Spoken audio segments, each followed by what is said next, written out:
this course is going to be an introduction to how Amazon FBA works, how you can get started, and just to give you a ton of information about whether or not you think this might be a business model for you, because we've seen so much success from this program. We know it works. The blueprint's there, and this is going to introduce that. It's going to be very exciting, and I really am so excited for you to be here. So what is Amazon FBA? Well, FBA stands for Fulfillment by Amazon FBA, and essentially what it is Amazon does a lot of the work on your behalf. And what I mean by that is, one of the hard parts with growing an e-commerce business is, if you get 2 orders a day, well, what you have to do is you have to process it, right? You'd have to take it down to UPS or FedEx. You'd have to, put it in a box. You'd have to label it. You'd have to pay for shipping. You'd have to ship it out. And that becomes really laborious and tiring and difficult to do once you start getting more than, 1 or 2 orders a day. We've had days where we've sold over 1,000 products, in a single day, with my Amazon business. And so it'd be next to impossible to actually handle that scale and not get things confused and be able to ship things out on time. And that is where Amazon comes in, because Amazon allows you to actually, as a third-party seller, right, which actually represents over 50% of Amazon sales, they allow you to take advantage of their fulfillment network and their fulfillment resources, where you can actually buy products in bulk, from China, from a USA manufacturer, from wherever. You might buy 500 units or 1,000 units for $2 each. Ship them into an Amazon FBA warehouse in the USA, right, directly from China, straight to Amazon. You never see or touch any of your products, right? This will all make sense later on. But you can ship it directly from your manufacturer into Amazon. And then Amazon, every time you get a sale from customers that are already browsing Amazon for your product, every time you get a sale, Amazon actually does all of the fulfillment for you. They grab your product, they put it in a box, they put the label on, they ship it out, they handle all of that. And they just literally send you your profit. And so that is why Amazon FBA has been such an amazing process, because it just works, right? And you don't have to do a lot of the work. You can do it from anywhere in the world. And it's just a really amazing way to actually get started making some passive income online. So there are 2 different types of plans, for Amazon FBA. But essentially, Amazon takes a 15% referral fee for you having access to millions and millions of Amazon's customers, right? The last I heard, over 82% of households have an active Amazon Prime membership, which is insane, right? 82% of households in the United States have an Amazon Prime membership. So you can sign up for free as an individual seller, right? You pay a per unit cost every time you sell something, or you can join as what's called a professional seller, where I believe you pay $39.99 a month. And then you don't have any per unit fee. So if you're just getting started, you can sign up as an individual seller. You can always switch it to a professional seller later on once you have some inventory and things like that. So that way you're not paying, any money while you're waiting for your units to actually ship in. You can sign up as an individual and always change it later on. You can sign up just with your own, as a person with your social security number and things like that if you want to, or you can sign up with what's called an LLC, which is a business. All right, what is up, y'all? So this video is going to be about examples of perfect products to sell on Amazon, and I'm going to explain exactly why they're perfect, right? Because it's very important to understand and be able to conceptualize and picture why these products are perfect to sell on Amazon, kind of in your mind, so that every time you actually evaluate kind of an opportunity, with Amazon FBA and when you're doing product research, whether or not you can kind of go through these steps in your head and say, okay, is this going to be a perfect product, right? So, a great example is scrunchies. Scrunchies probably couldn't be any cheaper to create. I would guess that this is literally a piece of rubber with a very small amount of velvet or whatever it is. They're selling it for $10. I can't imagine this being more than 10 cents to create, if that, especially if you're ordering in bulk. And then, another thing that I like to think about is, of course, cost, right? But then breakability. You could probably package this in an envelope, and you could throw it against the ground 100 billion times, and literally it would not break. And then cost of shipping, right? So scrunchies are incredibly cheap, incredibly light. The cost of shipping would be nothing, whether it's by air or by sea. Shipping by sea, the weight doesn't matter as much, but shipping by air, the weight does matter, right? So sea is just volumetric. So if you're shipping, a blown up beach ball, it's going to be the same cost as if you're shipping, 20 bowling balls for the most part. But with air shipping, if you have incredibly light stuff, you can restock faster, especially if you have things that are very small, non-breakable, and extremely light, like scrunchies, for example, so you can maximize your profit margin. Another one that is a great idea, or was a great idea at a certain time, right? All the things that I'm showing now obviously are not the perfect products to sell now. I can't obviously reveal the perfect products to sell now, but these are a perfect example of a product that would be extremely giftable. I love gift products, gift style products for a couple of reasons. When you get a gift from someone, society has told us that it's taboo to return that gift. And so the return rates for gift items or giftable items is significantly lower than the return rate of, say, like an electronic item that people can't figure out, or they don't know how to use, or it might break in transit and not work correctly, or whatever the case may be. But if it's a giftable product, right, it's not going to be like that. And this is a product that I've actually sold before, Scratch Off World Map, and we were selling like $30,000 or more a day, for all of December last year. And now like the overall kind of niche is much more saturated, and it's, not a great product to get into at this point. But when we got into it, it was an incredible product to get into. And we were selling, just silly numbers, in December, because everyone and their mother and their uncle and their aunt was buying somebody a Scratch Off map.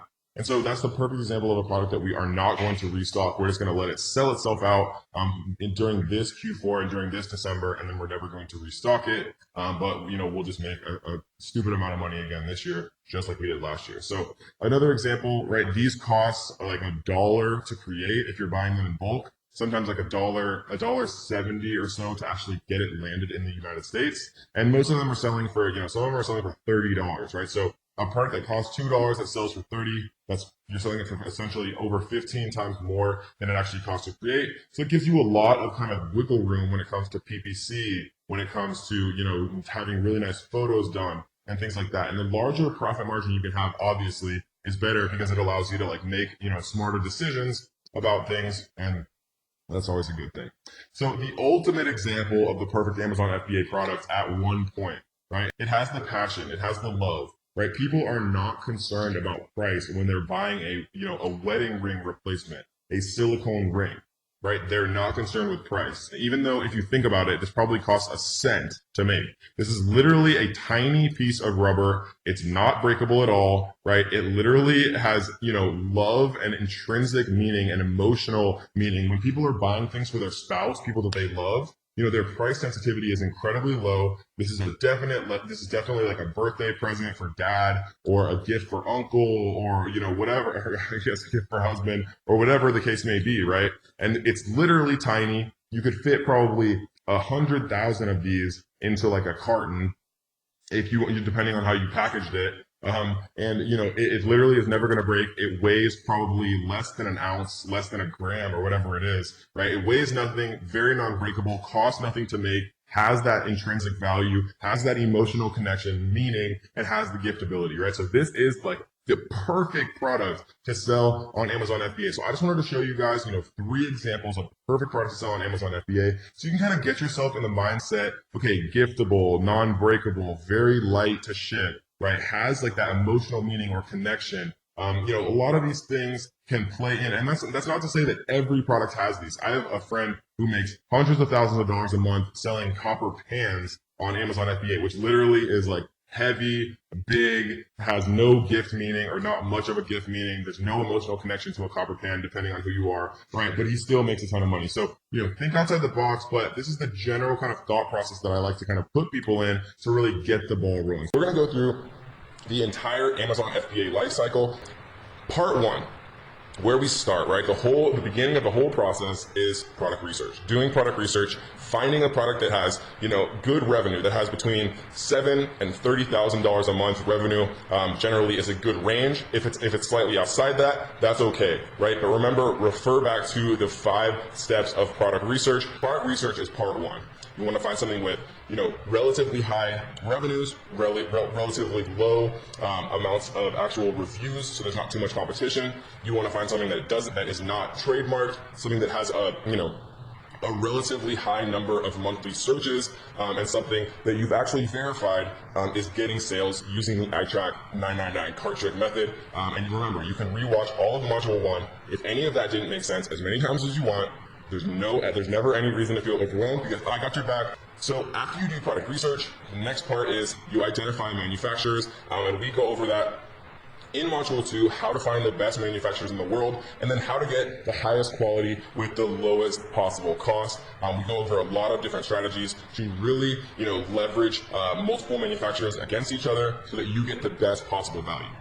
Once you identify your manufacturer, you want to get a shipping quote from your freight forwarder, right? And again, in Module 2, we introduce the best freight forwarders, the cheapest freight forwarders in the world. They're going to take care of your products and actually make sure that they get from your manufacturer into an FBA warehouse safely. Then you want to have your packaging and logo created. Again, we go over exactly how to do that in the course. Once you have your packaging and logo created, you want to order a sample of your product from the manufacturer that you end up choosing, right? And you want to make sure that the sample that you order is a completed sample, right? That the manufacturer makes the product itself. They also make the packaging with your logo on it. So it really does look how a final product would look. And a lot of people make this mistake where they order just a sample of the product instead of a final sample. And you want to make sure everything is perfect, that the packaging looks good, that they include your all the things that they should include on the packaging, that the product looks good, that it's high quality. And then once you have that product sent to you, that sample sent to you, then you can do product photography, right? You can either send it to yourself or you can send it to a product photographer. If you want to take those images yourself, you can. I definitely recommend using a professional service, which we talk about later on in the course. Again, every step of this entire process we go through in detail. I just wanted to kind of give you a summary up front so you understand that it's actually not that hard, it's not that overwhelming, and it's very, very feasible to do, which is why so many of our students have had so much success doing this. Then you want to create an optimized product listing. So a product listing is nothing more than what you see on Amazon every single day, right? Nothing crazy at all. So once you actually order your sample, get the product photography and create the optimized listing, what you're going to do is you are going to place an order, right? Once you get the sample, the quality looks good, the packaging looks good, everything looks good, then it's time to actually place an order with your manufacturer. And when you first do that, you pay a 30% down payment. So let's say that, you want to order 1,000 units, the total cost is $1,000, just for math being easy, then you would pay 30% of $1,000, right? The total amount you'd pay is $1,000, but for the down payment, you would only pay $300 or 30% of $1,000. That gets manufacturing started, that gets the whole process started, right? And it's basically you giving a good faith to your manufacturer saying, okay, I'm gonna give you 30%, you make it all, and then once it's done, and once I've inspected it, and once it's all good, then I'll give you the final 70%. So when you place your 30% down payment, you want to make sure that you do that on PayPal. You want to use goods and services, and you want to populate that payment with a credit card. And again, remember, we're going to go through all of this in detail in the later modules. Don't worry at all. We're going to go through everything step by step. I just wanted to give you a holistic look. And then once you get the 30% down payment, they make all the units, and then when the manufacturing is completed, you get an inspection service, right? You can get inspection services for $99, super cheap. A third-party company comes in China, looks at all of the units, make sure that they're all completely good, that the quality is high, that everything looks perfect, and then once that final inspection passes, then you pay the manufacturer the final 70%, and everything is good to go, right? Once you pay that 70%, you tell your freight forwarder, which is the company that handles all the shipping, that everything's good. The freight forwarder picks it up from the manufacturer in China, and they actually ship it over to the prep center in the USA.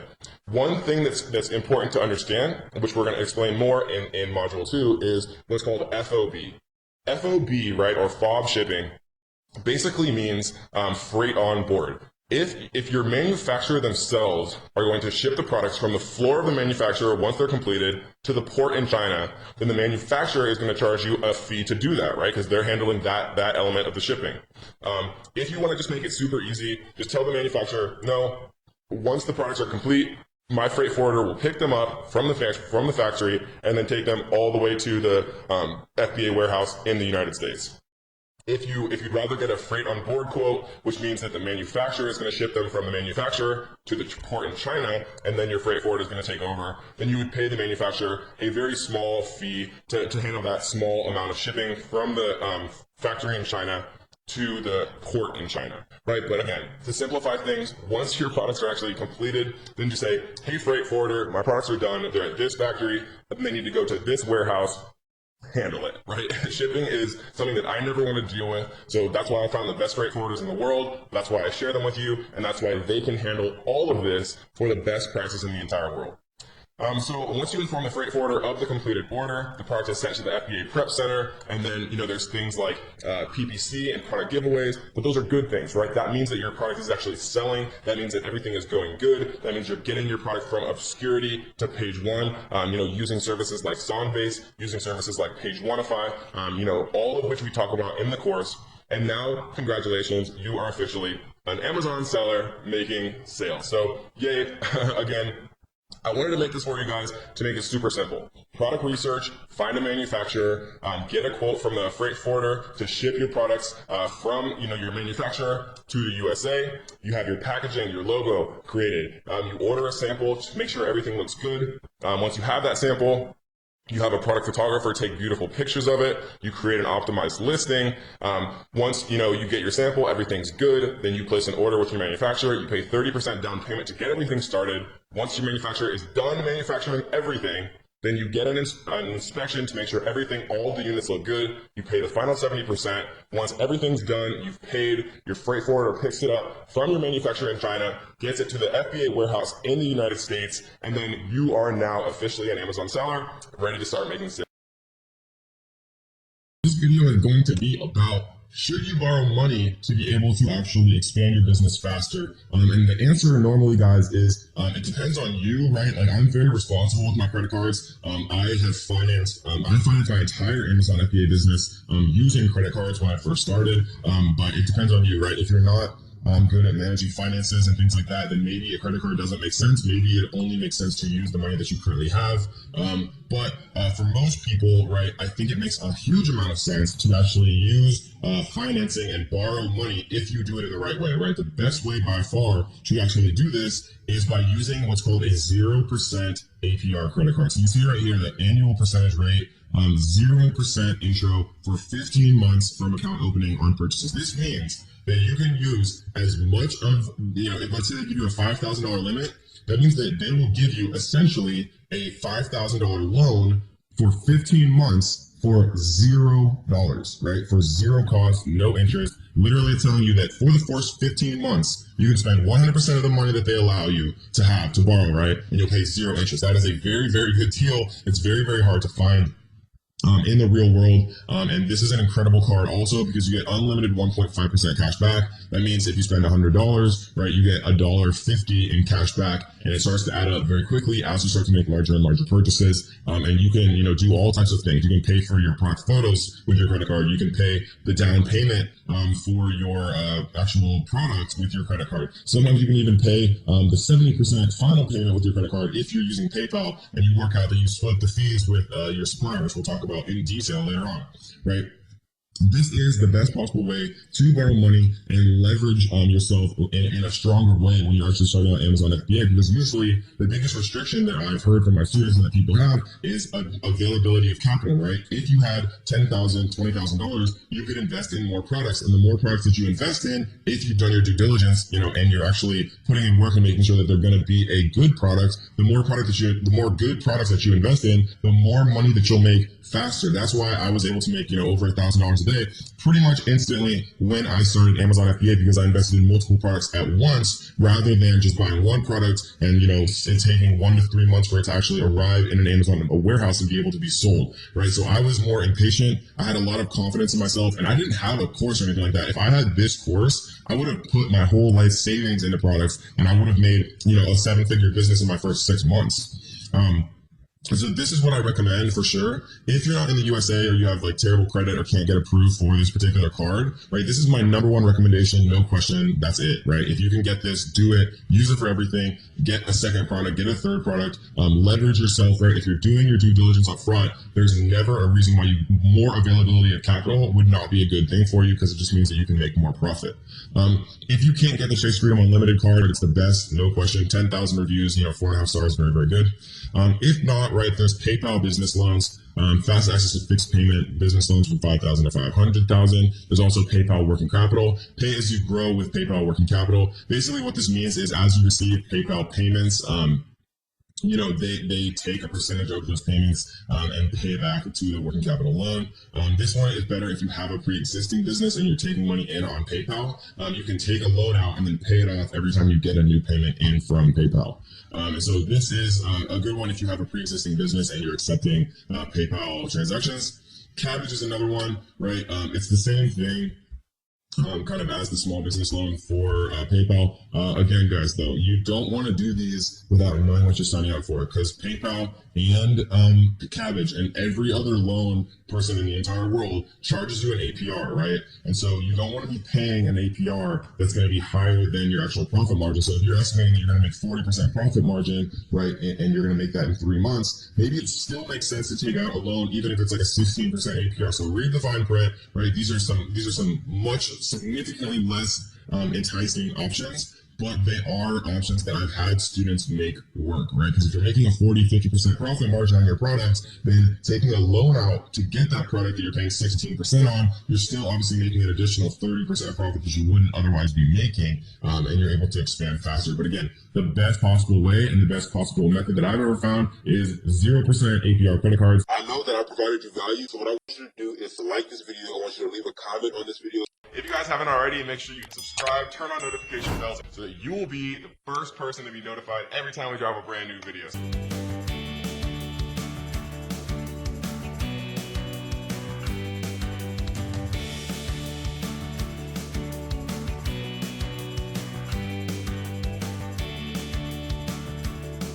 This is the fun part of the course. This is Amazon FBA product research. This is where the magic happens. This is where the money is made. So we are going to be focusing on viral launch for much of this course because it is the best software available now, right? Originally it was Jungle Scout, and now viral launch has just really been exploding and expanding, and their team is very passionate and they're just doing very big things.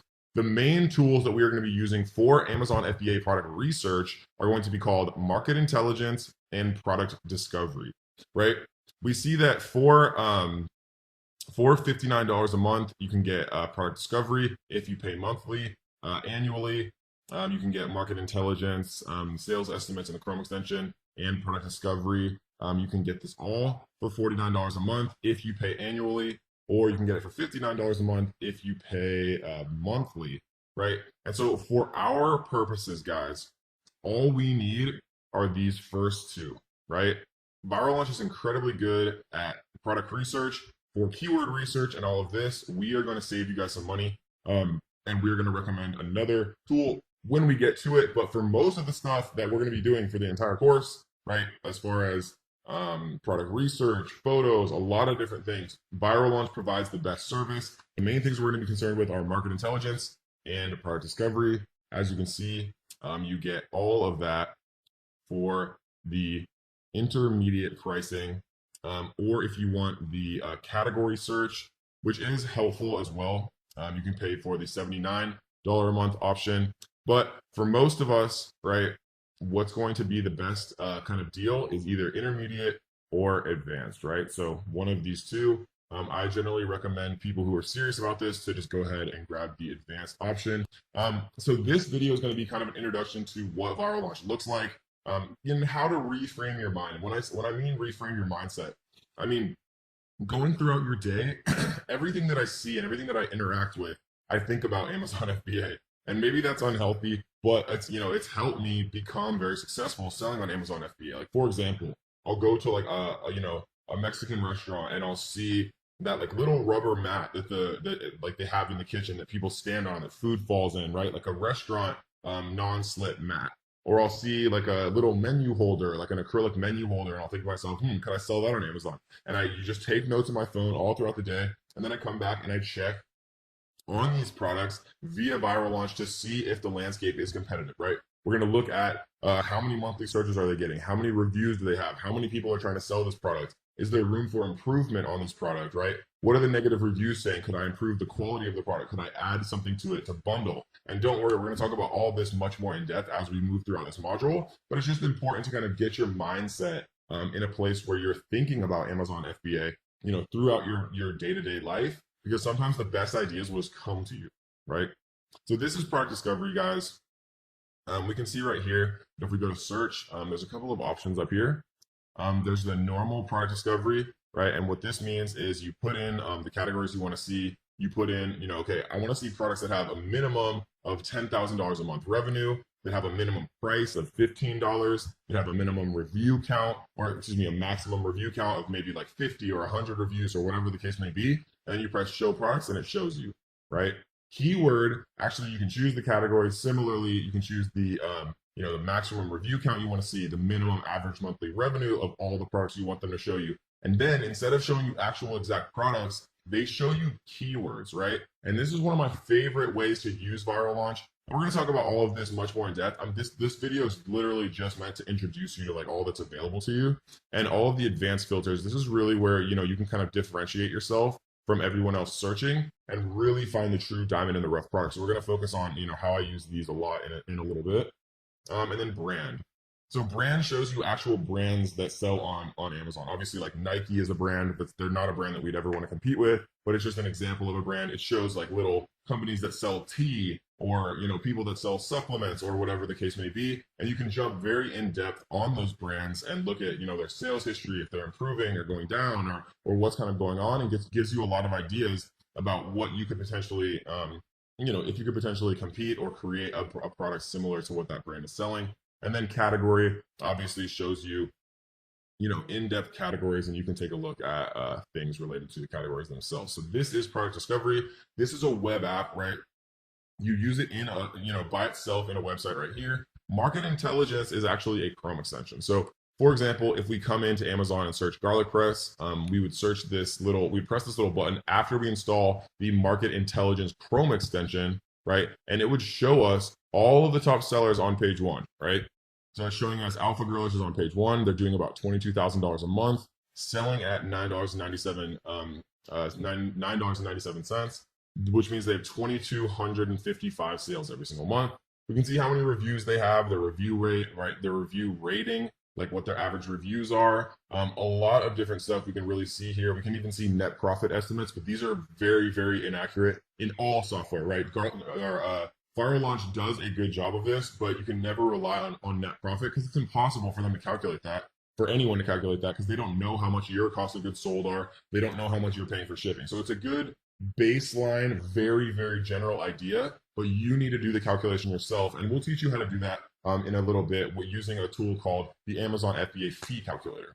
So this is the market intelligence Chrome extension, right? It's incredibly necessary to have both the product discovery and the market intelligence, right? The web app and the Chrome extension, because we're going to be using them all the time. If you want to go monthly, do monthly, right? If you want to go annual, do annual. But we're going to need it. It's one of the most important parts of the entire process regarding Amazon FBA. And we're going to be using it in all the rest of the videos throughout the entire course. And we're going to show you some really, really cool tricks how you can find, products doing $10,000 a month, $20,000 a month, or even, $30,000 or more every single month, and how you can actually enter that market and make a bunch of profit. We're about to do some product research inside of product discovery, inside of search, and we're going to talk about exactly why we're making these choices, kind of some introductions, and then we're going to get a little bit deeper into the advanced filters for you guys. So first thing that we have to do is set up the categories. So a lot of people who teach this wrong will just tell you, oh yeah, go into all the categories. No. So there's things that we don't want to sell on Amazon, right? Books is a great example. CDs and vinyls is a great example. There's like a freaking fly in front of me. CDs and vinyls is a good example. Things that we don't want to sell. No, I've never personally sold electronics, and I've always been grateful I didn't. That's not to say that electronics are not profitable. I have many students who have sold electronics. I just personally don't want to deal with the additional kind of electronics have a much higher return rate, for example. And so, and it's much more difficult to import them into the USA from China, for example. There's a lot more regulations. And so all of these categories that I'm gonna choose for you guys right now, it comes from years of experience and having reviewed literally thousands and thousands of products, for my students, for myself, for my own businesses, doing consulting for other companies, right? So this is kind of a summation of, millions of dollars worth of products sold on Amazon, multiple, probably $100 million of products sold on Amazon between all of my consulting clients and all of my students, and of course myself. So baby, we're gonna look at clothing, shoes, and jewelry can be good, but I'm gonna ignore it for this time. Grocery and gourmet food can be cool. Health and households, great. Industrial and scientific. Kitchen and dining is probably the category that I've made the most money in. Office products I've made a ton of money in as well. Pet supplies, sports and outdoors, toys and games can be cool. Tools and home improvement, patio lawn, musical instruments can be cool. Home and kitchen, and beauty and personal care, and automotive. Okay, so these are the ones that we're going to choose. There's a couple of them that I haven't personally made a ton of money in, like musical instruments, but it could be cool, and so I like to include it. I don't think we'll see a ton of products after we do all of our filtering, but it doesn't really matter. So we're in the product search tab, guys. So once we put in all of our filters, what it's going to spit out is a bunch of products. Right? This is the first one we're going to talk about. This is going to be kind of a longer video, but it's one of the most important videos in the module. So, pay attention. Quit sliding into DMs and doing all that hood rat stuff like me. There's like a freaking gnat right here. All right, back to the actual topic. So, product discovery. What we're going to do, guys, is we're going to put in monthly revenue. And the tortoise and the hare mentality is something that I've learned kind of the hard way personally, and that I've proven again and again and again, with thousands of my students from all around the world, as the way that's kind of the best path to long-term success. When I first started Amazon FBA, I was like, I want to find the freaking product that's selling $1 million a month and just go completely ham, right? But the problem with that is if you're looking at the products that do $100,000 a month or $1 million a month or something like that, right? Then there's multi-million-dollar or billion-dollar companies who are also looking at those, right? With huge staffs, with graphic design teams and legal teams, and there's huge Chinese sellers, and there's people that want to hijack you, right? There's a lot of competition. And generally, it's not worth it to enter into products that have, $100,000 a month. So I'm not going to come in here and type in 100 grand, right? What I've found is $7,000 to like $14,000 a month per product is kind of the sweet spot, right? And maybe you're saying to yourself, okay, $7,000 a month revenue doesn't sound like that much, right? But when you add a second product, all of a sudden it's 15 or 14 or whatever it is, right? And when you have 10 products, all of a sudden, the minimum would be 70 grand a month. And then now it starts to sound much more appetizing, because I don't know about you, but 70 grand a month sounds like a great, thing to me. And that's very, very possible to be able to launch, 10 products for $7,000 revenue, or even 14,000, and then we're looking at $140,000 a month. So it scales very quickly when you add, multiple products to your portfolio. They're all independently profitable. And if we look in the $7,000 to $14,000 range, I found that it's a sweet spot because it's worth the effort to do, but you're not making so much money that it's attracting all of the unwanted eyes, like hijackers, Chinese sellers that want to submit false IP claims, or multi-million or billion-dollar companies that are going to come in and compete with you and get like review farms in friggin' Bangladesh to come in and give them 1,000 reviews, right? There's a lot of scummy things that happen on Amazon, just like there's a lot of scummy things that happen in every business anywhere in the world, right? And so what we're going to try to do is shield you guys from as much of that, nastiness and like the bad parts of Amazon as I can. And one of the best ways to do that is by kind of focusing on products that aren't going to attract the attention of all those, underground kind of scummy people. So we're going to look at 7,000 and above. What I've found with Amazon FBA is, because of Amazon's fee structure, right? They charge a referral fee, which is 15%, and then they charge an FBA, a fulfillment fee, right, to pick and pack and actually ship your product out. Because of Amazon's fee structure, and because of the inherent nature of having to buy the products from China and paying for them to be shipped from China to America, right? What I found is it's very, very difficult to make money, to make a meaningful amount of money on Amazon if you sell a product that's less than $13, right? And so what we're going to do is we're going to look at products that are, $13 or higher. And the reason for that is, just trust me when I tell you that because of the fee structure and because of XYZ and a lot of experience, right? Anything lower than $13 is very, very difficult to make money on. And if you're selling something for $13, right, you better be paying no more than like $1 per unit. from your manufacturer, and maybe another like 50 cents shipping. So like your landed cost would be $1.50, and at that $13 price point, you can still make a significant amount of money. We have a brand, and most of our products sell for $14.99, and our landed cost, our shipping plus our cost of goods sold per unit is 96 cents. Right, and then after like all the fees and stuff like that from Amazon, a $15 product, right, we take home like $7.50, which is like $6.50 profit.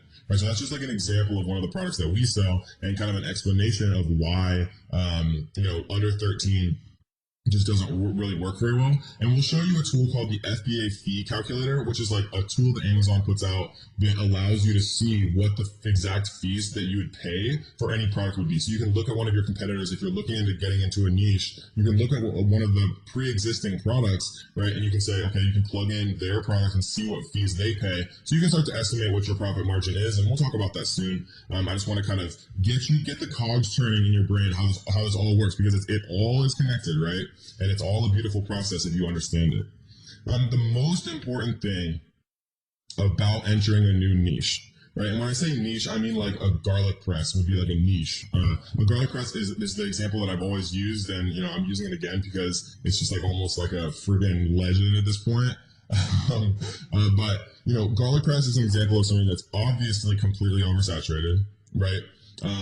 Now, but when it first started, people were making hundreds of thousands of dollars a month selling these garlic presses to restaurants and to everyone and their mother who's buying a freaking garlic press on Amazon. And it's a good example because it's small, it's non-breakable, it's cheap to make, right? It's niche enough that you're not going to go to Walmart to buy a freaking garlic press, but instead you go on Amazon. I mean, I buy everything off Amazon, so that's not a great example anymore. But generally, what you're looking for, as a generalization, because people always ask me this, and it's an impossible question to answer, but you're looking for something that's relatively small and light, relatively non-breakable, and it's something that you can that you can buy for very inexpensive and sell for much more, something with perceived value, right? Because I don't know how much it freaking costs to buy a garlic press, but they're selling 5,000 units a month, selling them for $9.95, so I guarantee you that they're paying less than $1 landed for those products. And so the most important thing about all of this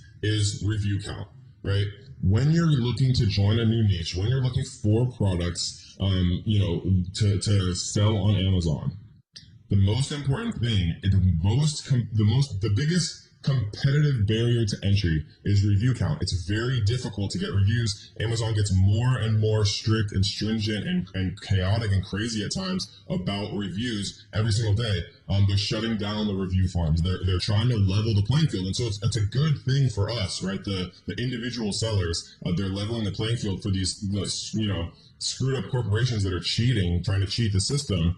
But that being said, it's very difficult to get real reviews, and so we want to find things that have less than, I would say, like 59 reviews. And the reason that I'm using like these off numbers, and we'll use one here too, the reason that I'm using these off numbers is because the human brain, right, gravitates towards multiples of 5 and 10. So if I type 7,000 here, or if everyone types 7,000 here or 10,000, right, and I type 6,900, I might see a couple more products that they're missing that are selling 69.50 a month. Right, and the same thing, right? If they type 50 here and I type 59, I might see some golden products that have between 50 and 59 reviews that other people are missing. And if I type 13 here or even like 1290, right, then everyone else is typing 10 or 15, and that's just how the human brain works. And so you want to try to like be one step ahead of people. And the same thing, right? You can't use the exact same searches as I'm using. You have to switch it up, right? Try 5,900, try 7,500, try 14 or 17 or 29 or whatever the case may be, right?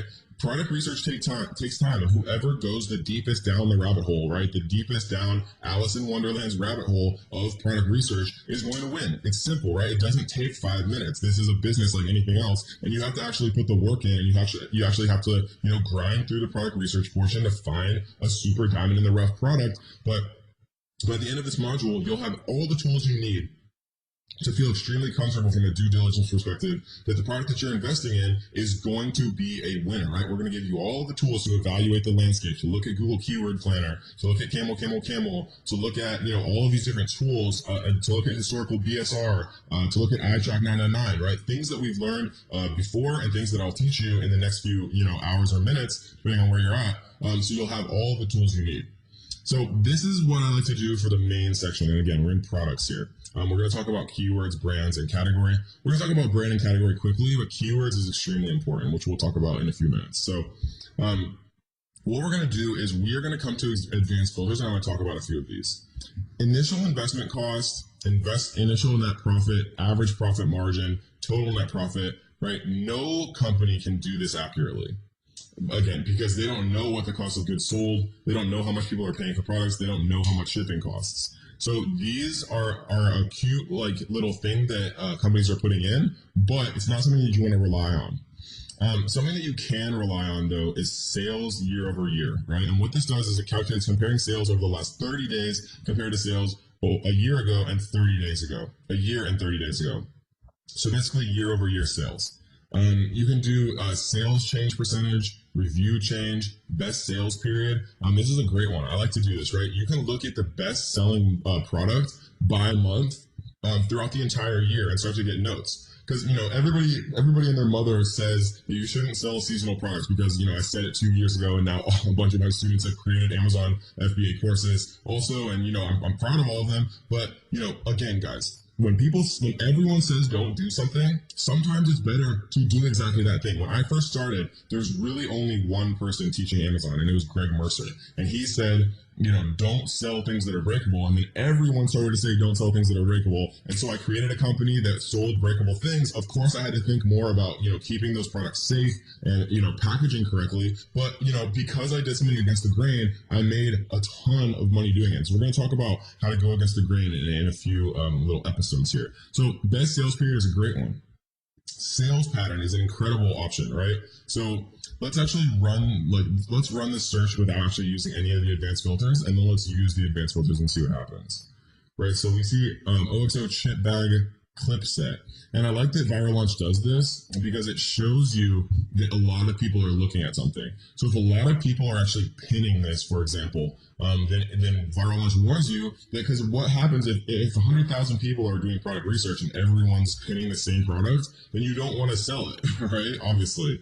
And so I like to stay away from this popular result because it's telling you that a lot of people are watching it. And if a lot of people are watching it, then maybe some of those people are also sourcing it. You don't want to get involved in a product that is, making too much, or that's attracting too much attention.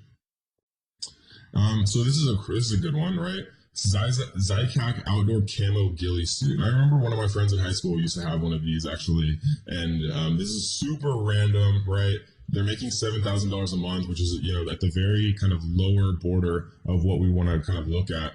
And so we see a bunch of stuff here. Stainless steel solar garden lights in a plastic bag, which is great. Right? Advanced primate entertainment rolling freight. I literally have no idea what that is. So now let's take a quick look at changing some of these filters. Right? So we can do a sales change year over year. Let's see. Let's do a minimum of 10% growth. All right. So now we are only seeing products that have 10% growth. Let's do a minimum of 50% growth. This is obviously going to cut the price down a lot. Multi-fold paper hand towels, right? So like a wholesale product. New York Giants, we'd want to stay, or Jets, sorry, we'd want to stay away from because it's copywritten. We don't want to deal with that. Athletic specialties, field marking paint cans, right? That's great. That's so random. I love products that are just so freaking random. Like, how many of us have been to a football game and we've seen, like the field that's painted with that white paint? Like, it has to come from somewhere, right? And people are lazy and they want to buy it off Amazon. 2-blade mulching set. I have a friend who sells tools and makes multiple 7 figures a year. And so the point is, guys, we have to look through a lot of products. That's just kind of how it is. There's no shortcut. And so best sales period I like to use up and coming, right? Seasonal. I don't know why you'd want to look at declining unless you're trying to buy a business, for example. But we're going to put in up and coming, and we're going to show the products and see how this changes things for us.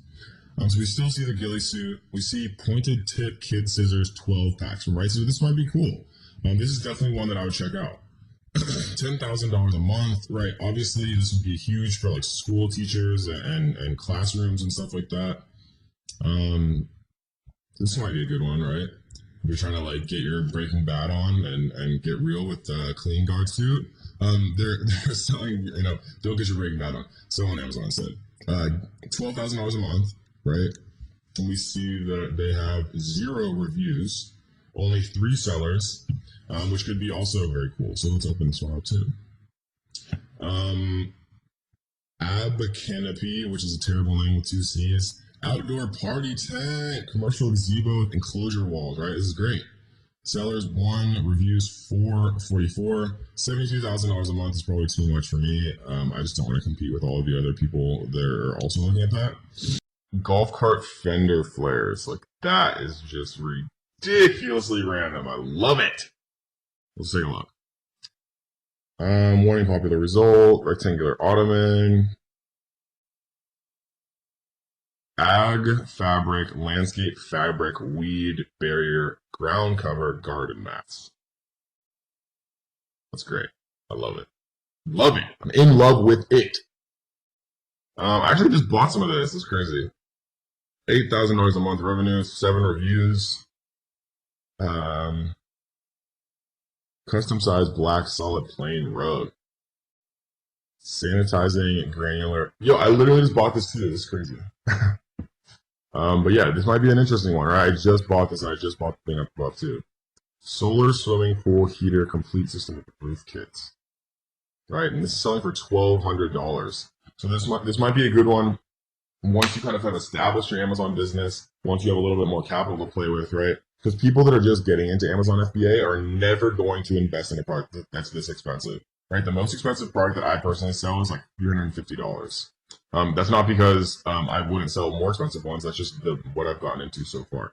So there we go, guys. That is how you use product discovery, right? This is how you use the categories. These are the ones I recommend. This is generally how I play around with things, but test it out, right? Put 8,900, put 7,750, put 11,375, right? And play around with this too. Put 29 reviews as the max. Put 1 as the minimum, so you don't want like a brand new product that has 0, right? Put this at 27, or put it at 33.75, right? Play around with this stuff.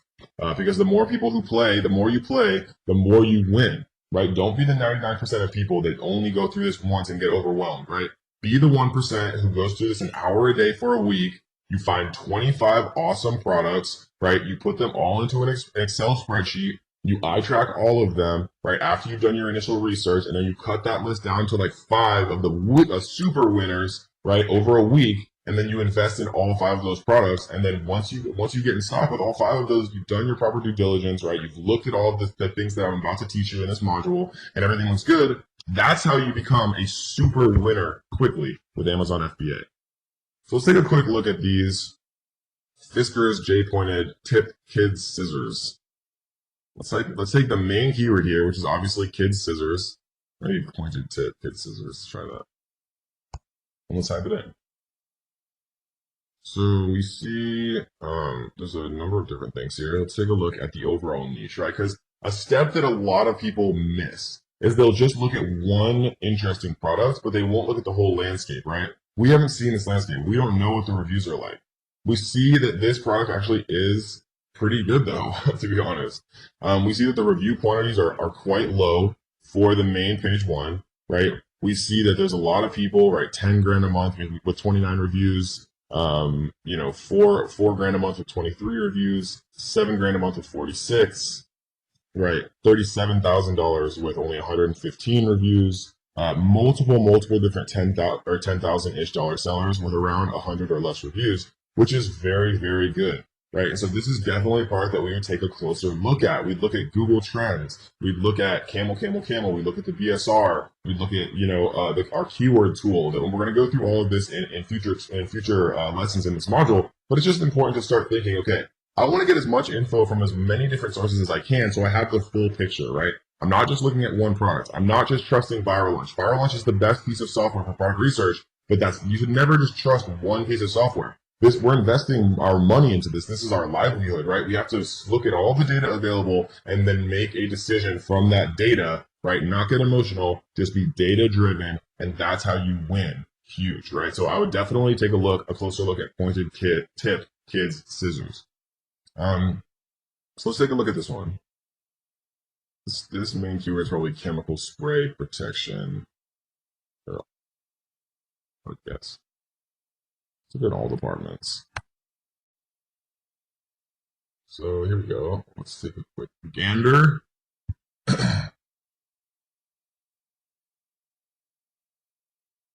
So what we see here is that there's two main products.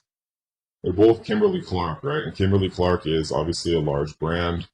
And most of these people have literally zero sales. DuPont is another large brand. 3M is also another large brand. This is one that we would cut immediately, right? Let's put golf cart fenders. Oops.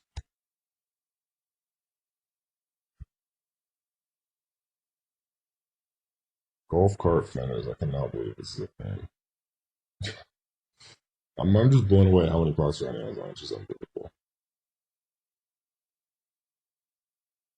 So we see monthly revenue a little bit lower than what we'd like, right? Most of these people have like 1,000 to 3,000. It's just not enough to kind of justify like the work involved in actually like putting this together. So I would close it out. Ag fabric landscape weed barrier ground cover. Let's see weed barrier ground cover.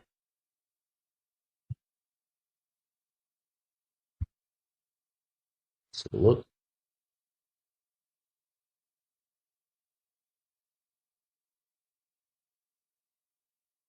Oh man, yeah. See, this is ridiculous, right? This is what we want to see. Bunch of random people here. Like I don't see like friggin' Nike in here. And we see the review quantities are all very very low, right? And we see that the monthly revenues are all in a very nice range, right? Between 10,000, 11,000, 8,000 with 17 reviews, right? 18,000, 7,000, 6, 10, 14, right? Lots of very low reviews with very high monthly revenues, and with a product that you can differentiate and add value to. Like look at how bad this picture is. I can't believe it. Like you can see the pixels in the word heavy duty. And that's put a smiling baby playing with the weedless garden with his mom who's beautiful, like smiling, and like put like a big at least something. Like give me a break. Like this is the worst picture I've ever seen in my life. Seriously, no, it's number one. And $78. Big disparity in prices here. Only two left, so they're stocking out, right? Eco-friendly. This guy's trying at least, but this also looks like crap.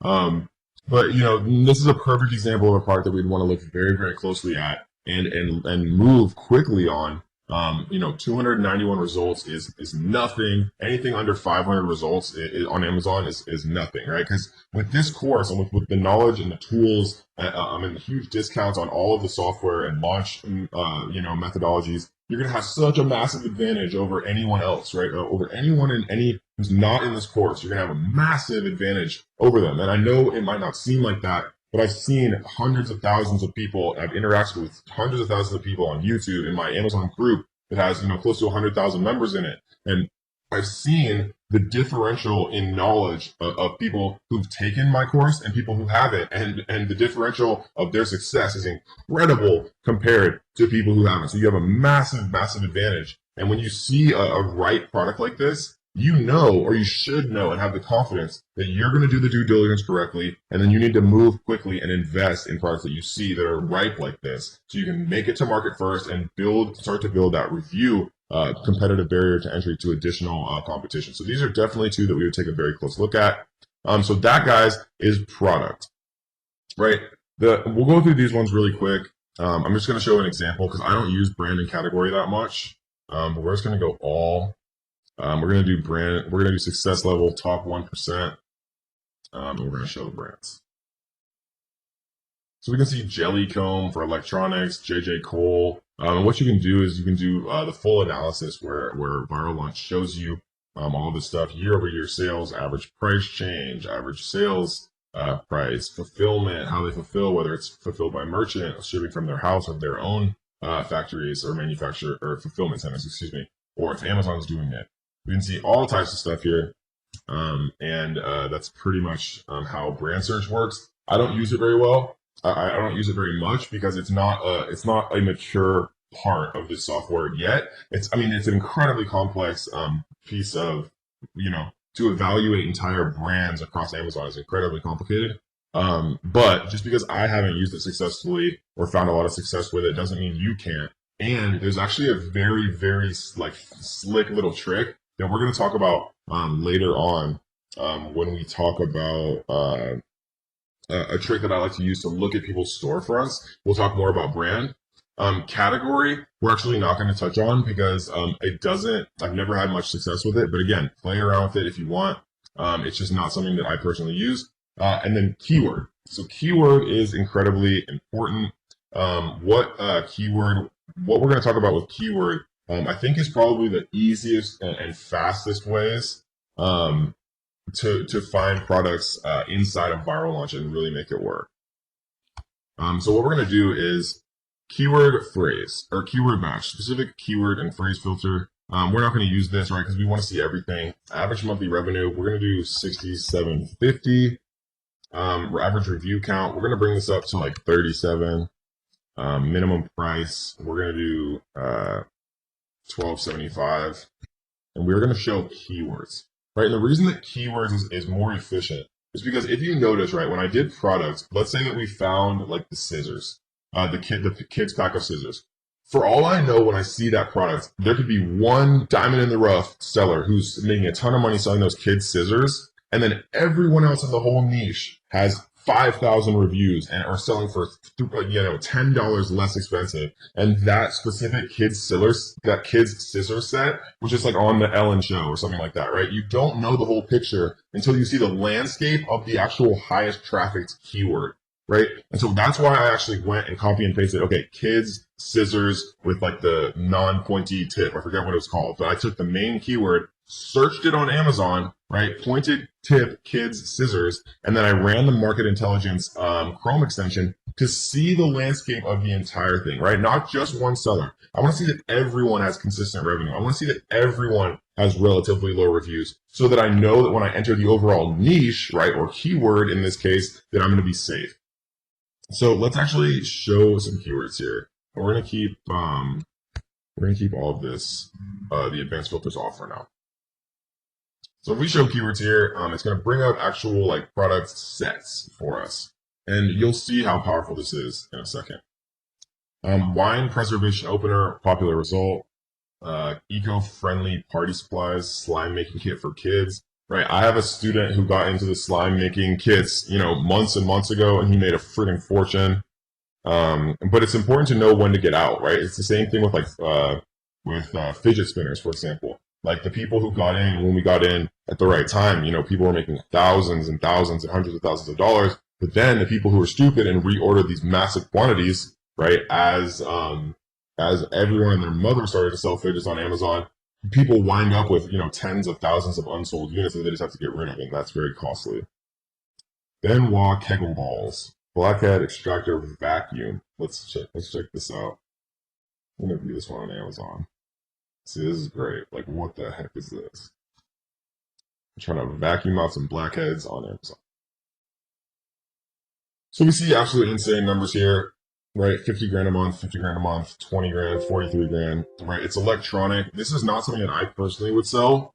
But, if you like to live dangerously and you're okay with, if you're okay with dealing with the additional kind of complexities of selling electronics on Amazon and importing them into the USA from China, then this could be a very, very good product, especially if you make it to the market fast.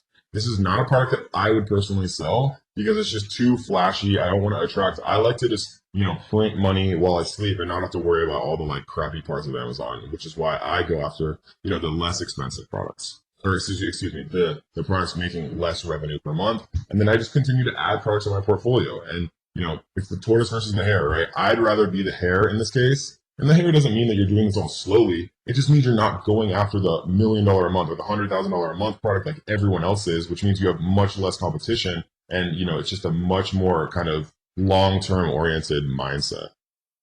Let's look at eco-friendly disposables. So these are disposable cups that don't like mess up the environment, I guess. We're at $27,000 a month. We see a ton of sales here. This is probably a little trendy, I would say, because like eco-friendly kind of like goes in and out of popularity. But this is definitely something that could have long-term appeal if you created like a brand around like eco-friendly, forks and knives, eco-friendly plates, eco-friendly napkins, all of this stuff, right? People are becoming more and more environmentally conscious, and obviously we do see some crazy sales numbers here with relatively low reviews. So this is definitely one that I would take a look at.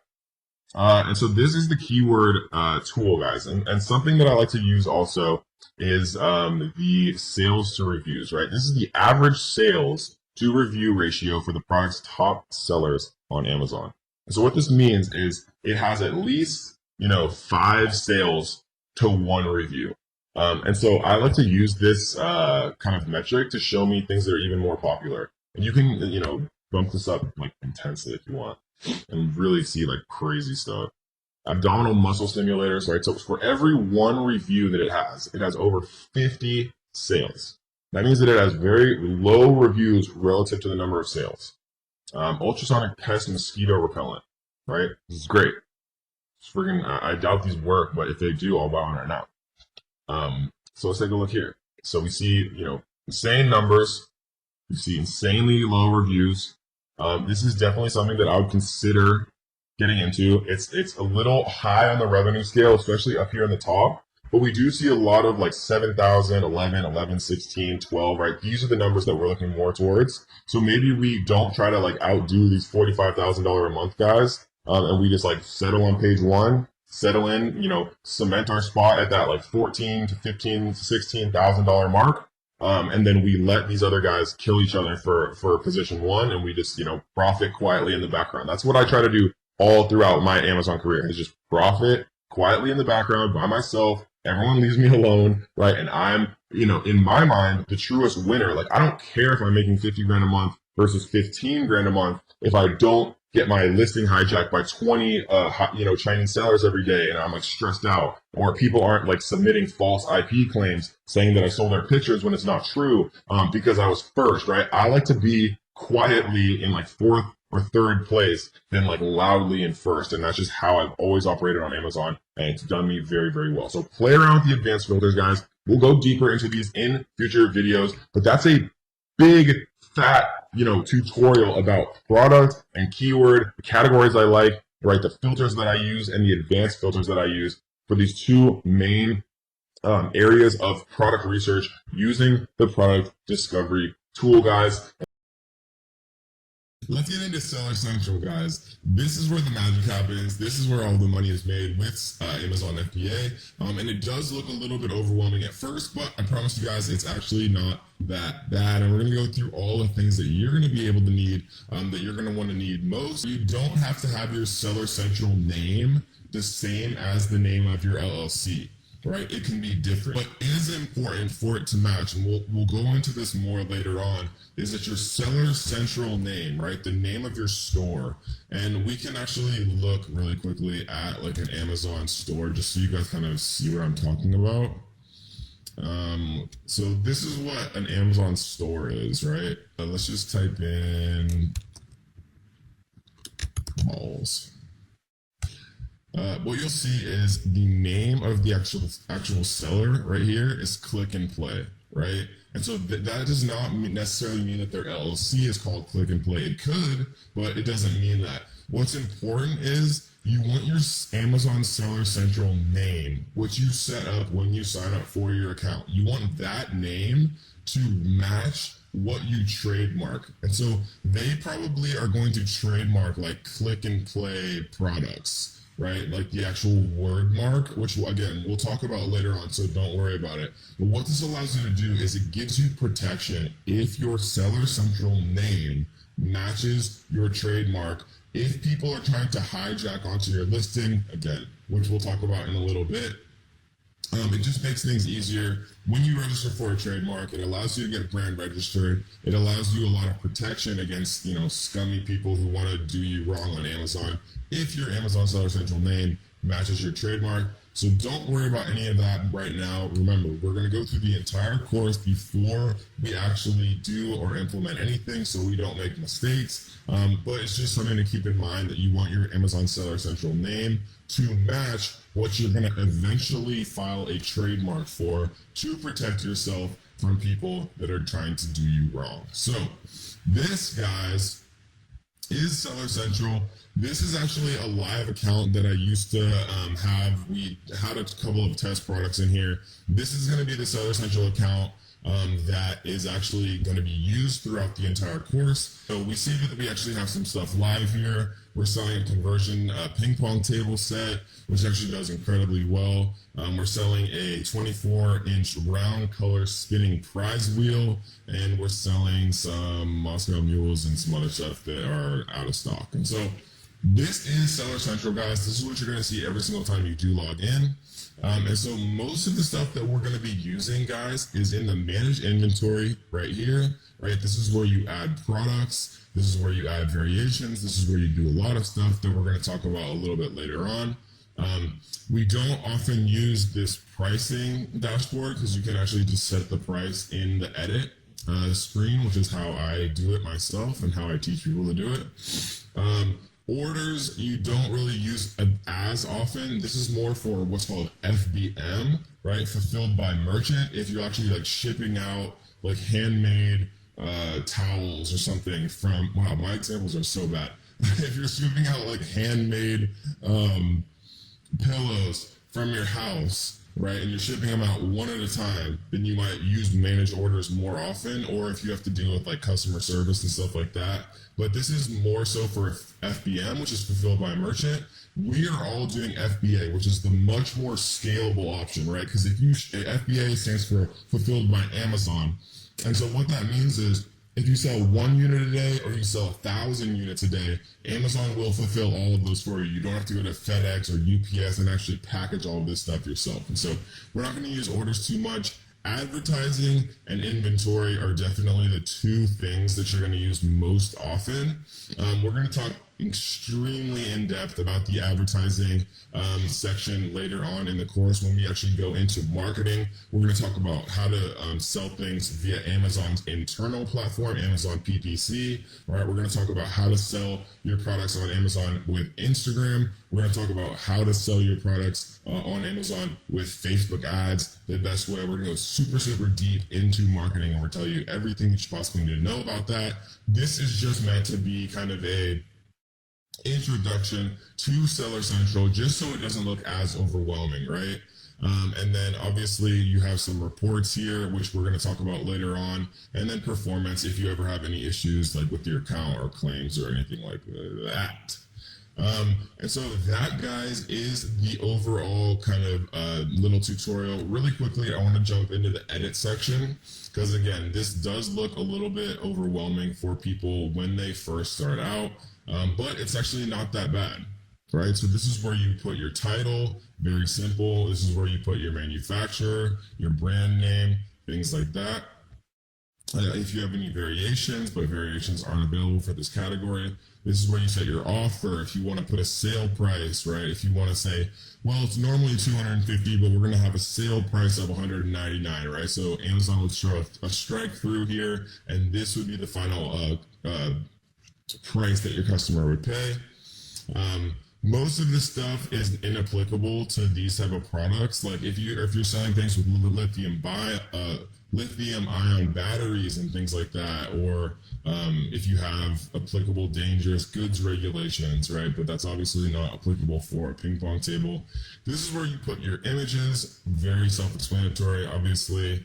Your description, right? These are kind of like the bullets that show on an Amazon listing and things like that. And so this is where you put search terms and things. And that's pretty much it, guys. It's very, very simple. And most of the time that we spend in Seller Central, again, will be in the inventory section and in the advertising section. So that is your overview for Seller Central, guys.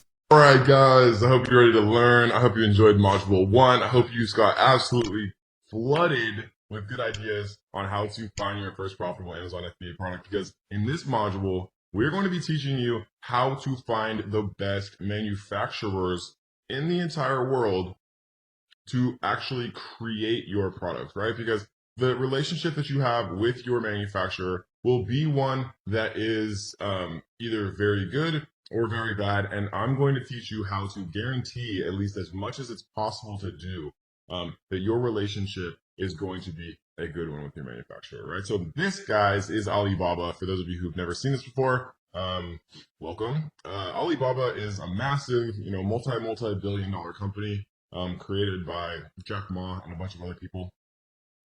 This is most of the things that you see in your house right now. Most of the things that you're probably wearing on your body were made from manufacturers that are listed on this site, right? This is basically like a massive directory of manufacturers, most of which are based in China, but there's also like Alibaba Vietnam and like Alibaba India, and lots of different kind of versions and outfits of Alibaba, because like I said, like they're mainly like a directory of manufacturers that can pretty much produce anything. So, you could do Alibaba Vietnam, Alibaba India, but most of the time I just use normal, good old fashioned Alibaba.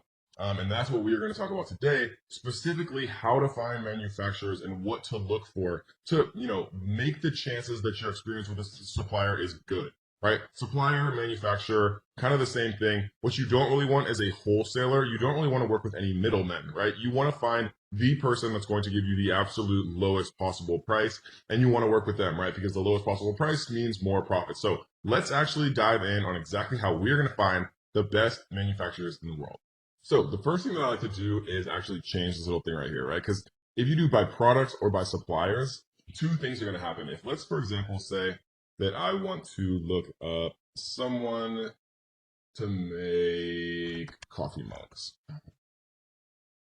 If I type in coffee mugs, there's going to be literally 251,102 results for coffee mugs, which is absolutely insane, right?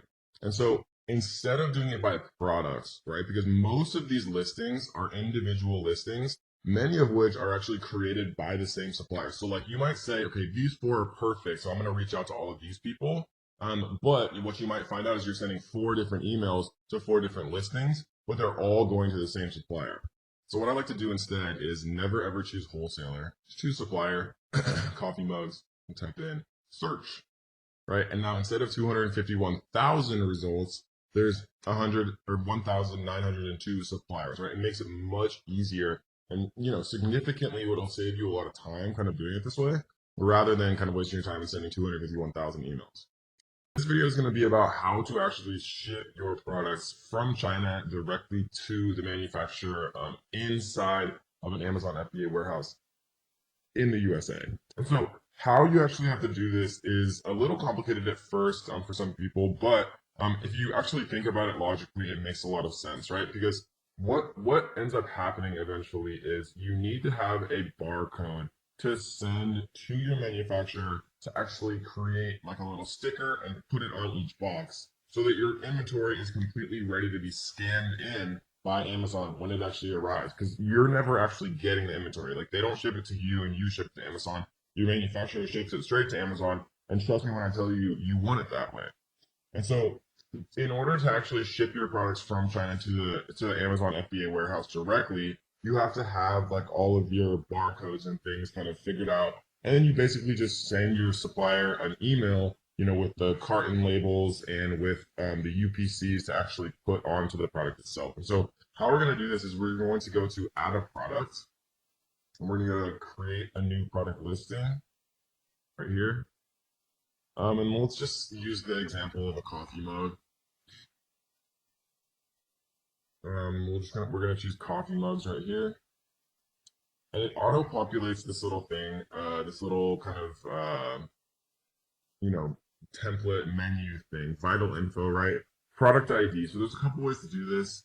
There's a way to do a GTIN exemption that we're going to talk about just briefly if you don't want to do UPCs, but most people do UPCs, right? So there's been arguments and controversy for literally like a year or more about whether or not you're supposed to use what's called GS1, which is Amazon's officially recommended UPC provider, but other people use other things that are significantly cheaper, right? And so if you see GS1 right here, 1 through 10 is $250 plus a $50 annual fee. So for 10 UPCs, and UPCs are just barcodes that every product has, right? Universal product code. So it's like $300 for 10 here, or if you use a different one, for 10, it's $37 instead of 300, right? And so, you know, basically the summation of all of this controversy and what everybody's talking about is Amazon tells you when you try to create a product listing, like here, I'll use a UPC, and this is just the UPC that I bought from Nationwide Barcodes, right? From the much cheaper version. When I paste it in here, it says the validity of a product ID is checked against the GS1, GEPI, and ISBN databases. If your product ID is not registered with GS1, then the linked ASIN will be suppressed, and it may result in removal of your product creation privileges, right? And so this is basically a warning that says not to do it and that you should use GS1. If you want to err on the side of caution, right, use GS1.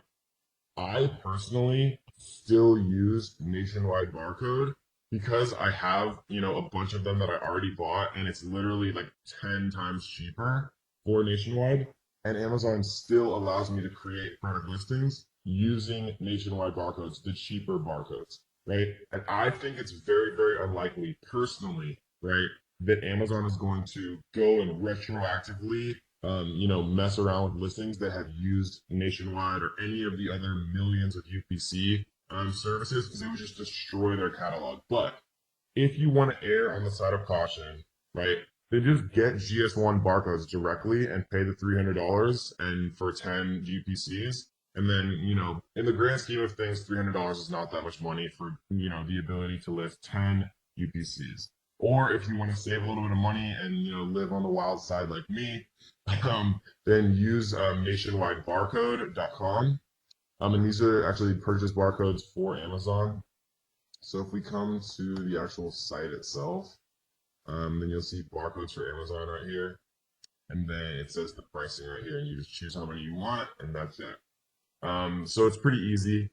So the safe way is GS1 for 300. A little bit less safe way, but the way that I personally do is Nationwide barcodes for 37.50. And I'll continue to use Nationwide barcodes until Amazon literally does not allow me to create a product listing without using GS1. If they ever force me to use GS1, then because at the time of making this video, you can still use and create Nationwide barcodes. We're doing it every single day, but Amazon may eventually, right? And I want to make sure you guys always know what to do. Amazon may eventually force you to use GS1, and then you'll just have to pay the more expensive price. Or, if they force you to use GS1 and you don't want to pay the more expensive price, you can research what's called a GTIN exemption request. We're not going to go into that because most people don't need it. But if they force you to do the GS1, you really can't afford the GS1, then just Google search or YouTube search how to do a GTIN exemption. It's a little bit more complicated, but it's a way that you can avoid paying the GS1 pricing if you really don't want to. Okay, cool. So we're gonna make this. We're just gonna say coffee mug for mom. We're gonna say the brand name is Coffee Mugs. Freezies. The offer, and this isn't that important right now, because all we're doing right now is creating a listing so that we can actually get what's called the FN SKU, right? Because the FN SKU is what we're gonna have to send to our supplier.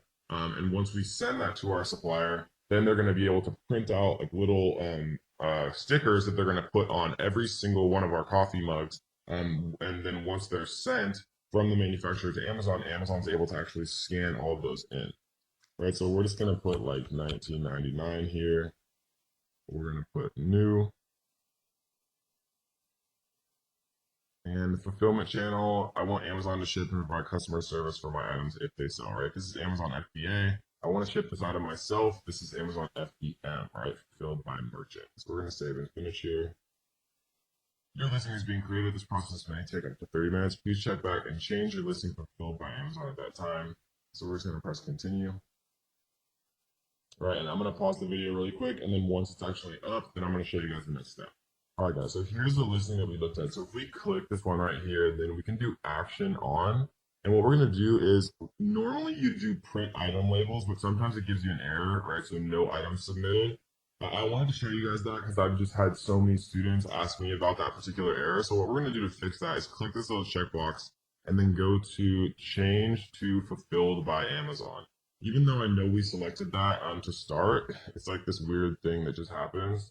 So what we're going to do is we're going to go to convert and send inventory and save and continue. It's just there below. This form has not been completed. Add dangerous good information.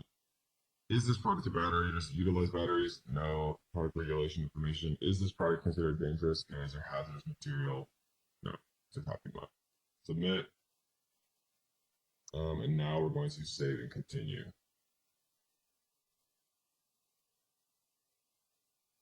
So now what we're able to do, right, and we're going to actually go back into inventory because I'm going to show you guys how to actually send inventory in a second, because this is how you get what's called your carton label. So two things that you need to send to your manufacturer at the end of the day are your FN SKU, right, which is basically just like a little barcode like you see on any products, right? That's one thing.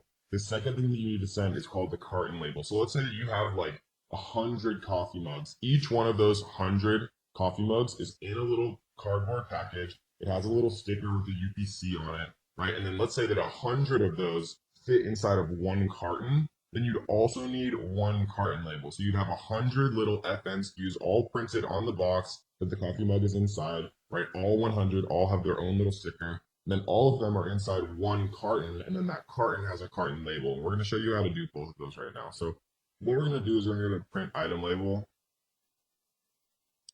And what we're going to do is go to print item labels right here. And so this is going to download something. And so we're going to send this to our manufacturer. And this is the little barcode right here where it allows Amazon to actually scan this. So we're going to save this to our desktop. We're going to call this coffee mug FN SKU. And this is one of the two things that we need to send to our manufacturer. This is what goes on each individual cardboard packaging for every single one of our products. And so the next thing that we're going to do is we're going to go back to inventory here, and we're going to we're going to click this little box, and we're going to go to send replenish inventory. And this is going to open up the workflow for actually creating carton labels and telling them, what's going on with the shipping plan. So the two different things here, and I want to actually bring this up. Individual products, if your shipment consists of individual items with different SKUs and in different conditions, it's almost never individual products because it would be very strange to put different products in like the same cartons and things like that. Case pack products, if your shipment consists of cases previously packaged by the manufacturer that contain identical items with matching SKUs in the same condition, excuse me. So we're going to click this and we're going to go to continue to shipping plan. And what we're going to do is we are going to actually fill this out. So your supplier is going to be able to tell you how many units are coming, per case. They might say, yeah, well, okay, so 48 units fit per case, and you guys ordered 200 or whatever the case may be, so there's going to be a number of cases, right? So something that I like to do actually, and this is a good little note to take down, is you want to ask up front how many units are going to be in each case, right? Because and the reason that I say that is because if they say 48 units fits per case, but you order 200 units, then there's going to be that awkward 48 times 4, right? So there's going to be like 8 missing units, and then it just gets a little tricky. Instead, order 48. If they say there's 48 per case, right, or per carton, then order 48 times X, like the number of cartons that you want to reach that number that we taught you how to do when you're actually inventory forecasting and choosing how many products that you want to sell to be able to sell, and factor in giveaways for that 90-day or that 3-month period. So let's just assume that they said there's 48 units per case. And let's say that we wanted to buy, 48 times 4, then there would be 192 total units here. Your supplier is going to be able to give you the measurements in inches. I usually just keep it inches. They usually give it to you in centimeters, but I'll do inches. So let's just guess that it's 12 inches by 4 by 6 or something like that, right? Let's say that it's 0.5 pounds. And again, your manufacturer is going to tell you exactly, what's going on with this. So you can just like literally enter it. So we're gonna go save, and then continue. And so we are going to prep this, right? Because how I prefer to do things is your manufacturer literally does everything. They package it, they put the UPCs, they put all the codes, everything that you need onto it, and then they just ship it completely finished and ready to kind of be ready to roll to the manufacturer. And so we're going to go to continue. And for this one, all products must have the scannable barcode for non-commingled products. An Amazon product label will need to be affixed to each unit. You can print off and apply the labels on this page, or have Amazon apply the labels for you for a fee. Right. So we're gonna go to continue, and it's going to create your shipping plan here, right? And you can call it whatever you want. You can say like coffee mug shipping plan. And then it's going to show you ship to LGBA Rialto, California, right? And so this is going to be the actual address that you're going to ship to. And so we're going to approve the shipment here. And then the kind of the last thing that happens here is it's going to give you the carton labels. Right, and all of this stuff you can actually just work out with your freight forwarder. And so I'm going to talk about exactly who we use and who we recommend for freight forwarding. But I would always check with your freight forwarder because to be perfectly honest, hate dealing with shipping, and I'm not a shipping company. But we're going to give you guys and introduce literally the cheapest, best quality shipping company that I've ever seen and that I've ever used and I've ever worked with. We're going to talk about that in a second. So we're just going to leave this how it is. How will this shipment be packed? We'll do multiple boxes. Right, and then how will you provide box content? You can use the web form. So you can basically just write the same thing, 48 units per box, number of boxes, box weight, right? They'll tell you all of this stuff, box dimensions. You could say 12, 24, 36, something like that. Confirm.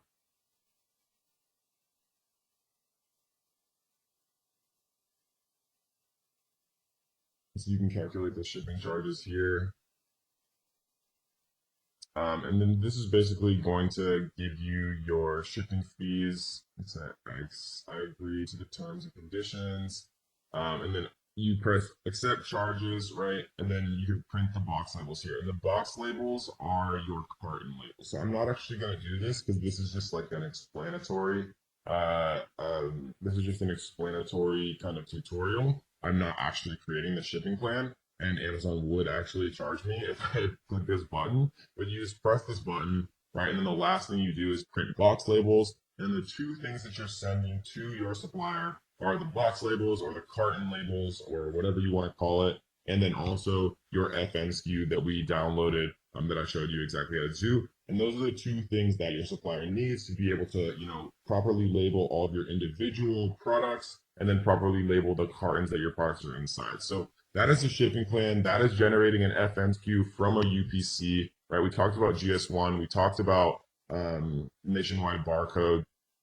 We talked about the GTIN exception if you're really not trying to use GS1 and they are disallowing sometime in the future using nationwide barcode. In this video, we're going to talk about how many units to order on your first order, right? Because this is a question I get all the time, and it's very important because I think a lot of people have this misconception that they should order 500 units, right? Or 100 units or something crazy like that.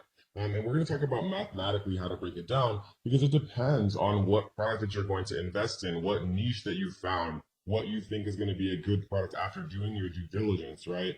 because whether it's a garlic press or something that sells much more popularly or something that sells much less so than a garlic press, obviously you'd want to order different quantities, bearing in mind the long-term storage fees of over 180 days. So let's teach you guys exactly how we're going to do this. So we are going to come in and type in garlic press, obviously, which would be like the highest volume keyword related to the garlic press niche. And what we're going to do is we're going to run market intelligence here. And we are going to take this whole thing, right, the first 16 on page one, and we are going to export.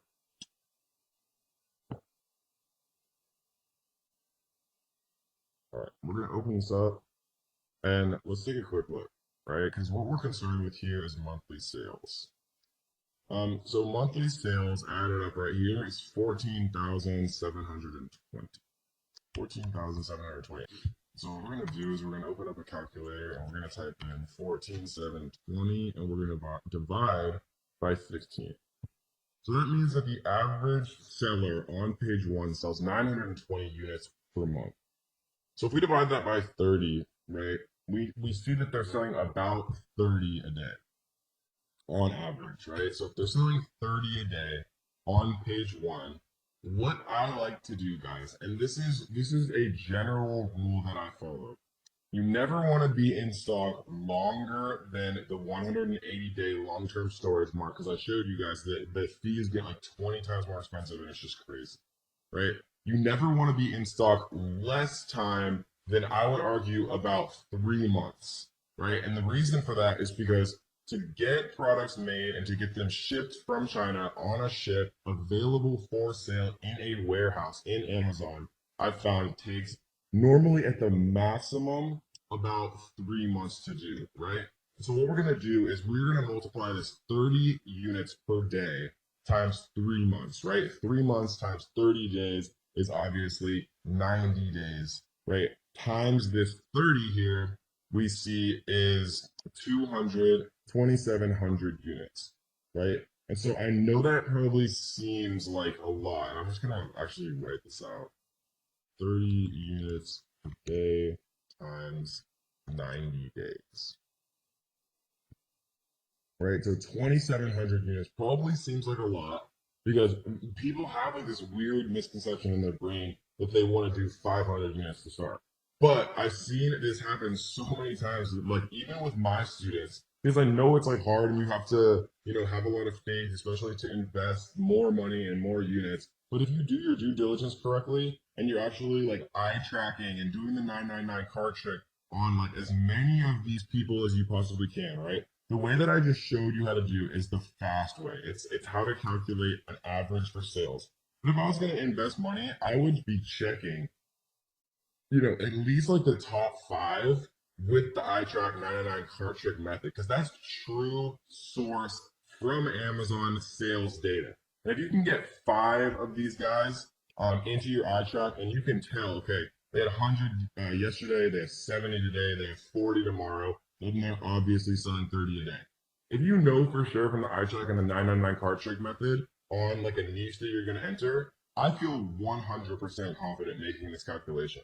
I feel 75% confident using market intelligence. It's the best piece of software, right? I trust them a lot from a sales perspective. And if you average out everybody on page one, it gives you a better idea of what's going on. And if you want to be super slick with it, you can exclude these little ones right here that are review outlier and sales outlier. So we see that they have 3,700 and everyone else has significantly less right here. And so, generally I'd like to err on the side of caution.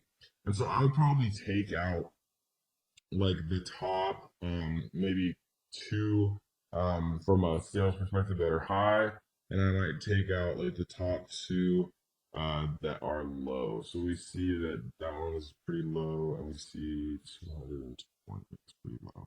So if we do this, and we export it, and this is like erring on the side of caution. I prefer to err on the side of caution, to be honest. We see now that I don't think those actually got removed. So this is or blue, so we'll just remove it manually. Or Blue, Uber Chef, Fleet, and with the Alpha Grillers, which is actually kind of sad, to be honest. And finally, we'll delete Sunkuku. Sunkuku. Okay, cool. So let's recalculate this and see how much it changes the average. So monthly sales, right? So now our new number is 8,256. 8,256. And we see that there is 12. So it's obviously going to be a lower number. Let's do 8,256 divided by 12 is 688 units per month. And if we do that divided by 30 days, you see it's 23 units, right? So 23 units per day times 90 days times 90 is 2,064. So it's 2,064 versus the original calculation of 2,700. And whether you like to go all in and bet on the fact that Amazon is a beast, which it obviously is, or you want to err on the side of caution, there's two different ways for you to kind of do it. I'm more so kind of in this boat just because I understand the power of Amazon now, especially with like holidays. If you have a giftable item, like I recommended that you should, with holidays, with Mother's Day, Father's Day, Valentine's Day, and especially obviously Q4 from December 1st till December like 21st or 22nd. Amazon is just freaking insane. Like it's unbelievable how Amazon is. Like your sales can 2x or they can 10x. Um, and so this is generally how I like to do it, guys, when I'm kind of doing my calculations on how many units to order. The second thing to bear in mind, let's actually err on the side of caution. Let's decide that we chose 2,064 units, right? Because that's the 23 per day times 90 days. We have one more consideration. This is units to order, but we also have to think about giveaways, right? And what giveaways are is the way that you artificially boost your listing to page one. And things have been changing a little bit, but I really don't think that Amazon's going to be able to get away from giveaways. Giveaways are probably either going to stay similar to how they are now, or people are going to have to figure out how to sell their products at full price. And then people are going to be reimbursed on PayPal, and the same type of like sales velocity is going to happen. And if this sounds like complete gibberish to you, don't worry, because we're going to talk about this really in depth in the launch module of how to get your product to page one, because it's a super important part of being a successful seller on Amazon. So these are the 2,064 units, but we actually have to think about one more thing. A giveaway means that you're basically giving away units for free to trick Amazon's algorithm into artificially putting your product onto page one. And when people are searching for garlic press and they see your product on page one, as long as you have a few good reviews and you have a very well built listing with beautiful pictures and things like that, they're going to buy from you. And so what we have to do is do 7 days, right? Because most giveaways last between 3 and 7 days. I like to err on the side of caution here. So 7 days of giveaways times the 23 units per day is 23 times 7 is 161, right? Additionally, so we're going to type 161 here. And then we're going to add the 2,064. And so that's going to give us a final order amount of 22225.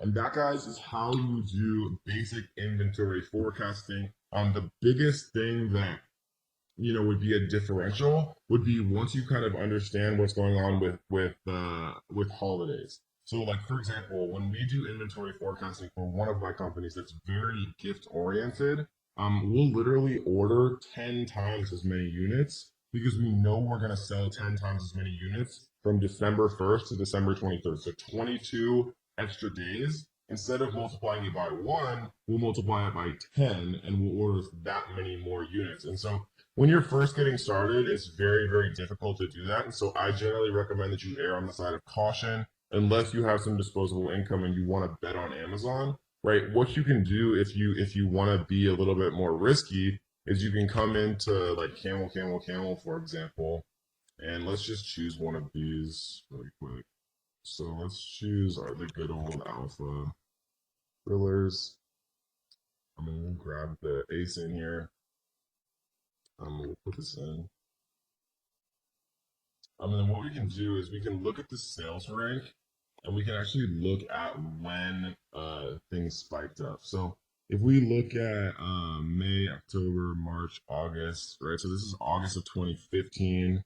We see September of 2017 here. So we see that there's no major change for this particular product with the BSR. It's very, very consistently extremely high, right? So it's been selling a ton all year round. There's no major spike for Christmas. But like, for example, if we went in here and typed in like Christmas stockings or something like that, we might see something different. Let's take a look. We're gonna skip the sponsored ones and just come into this top one.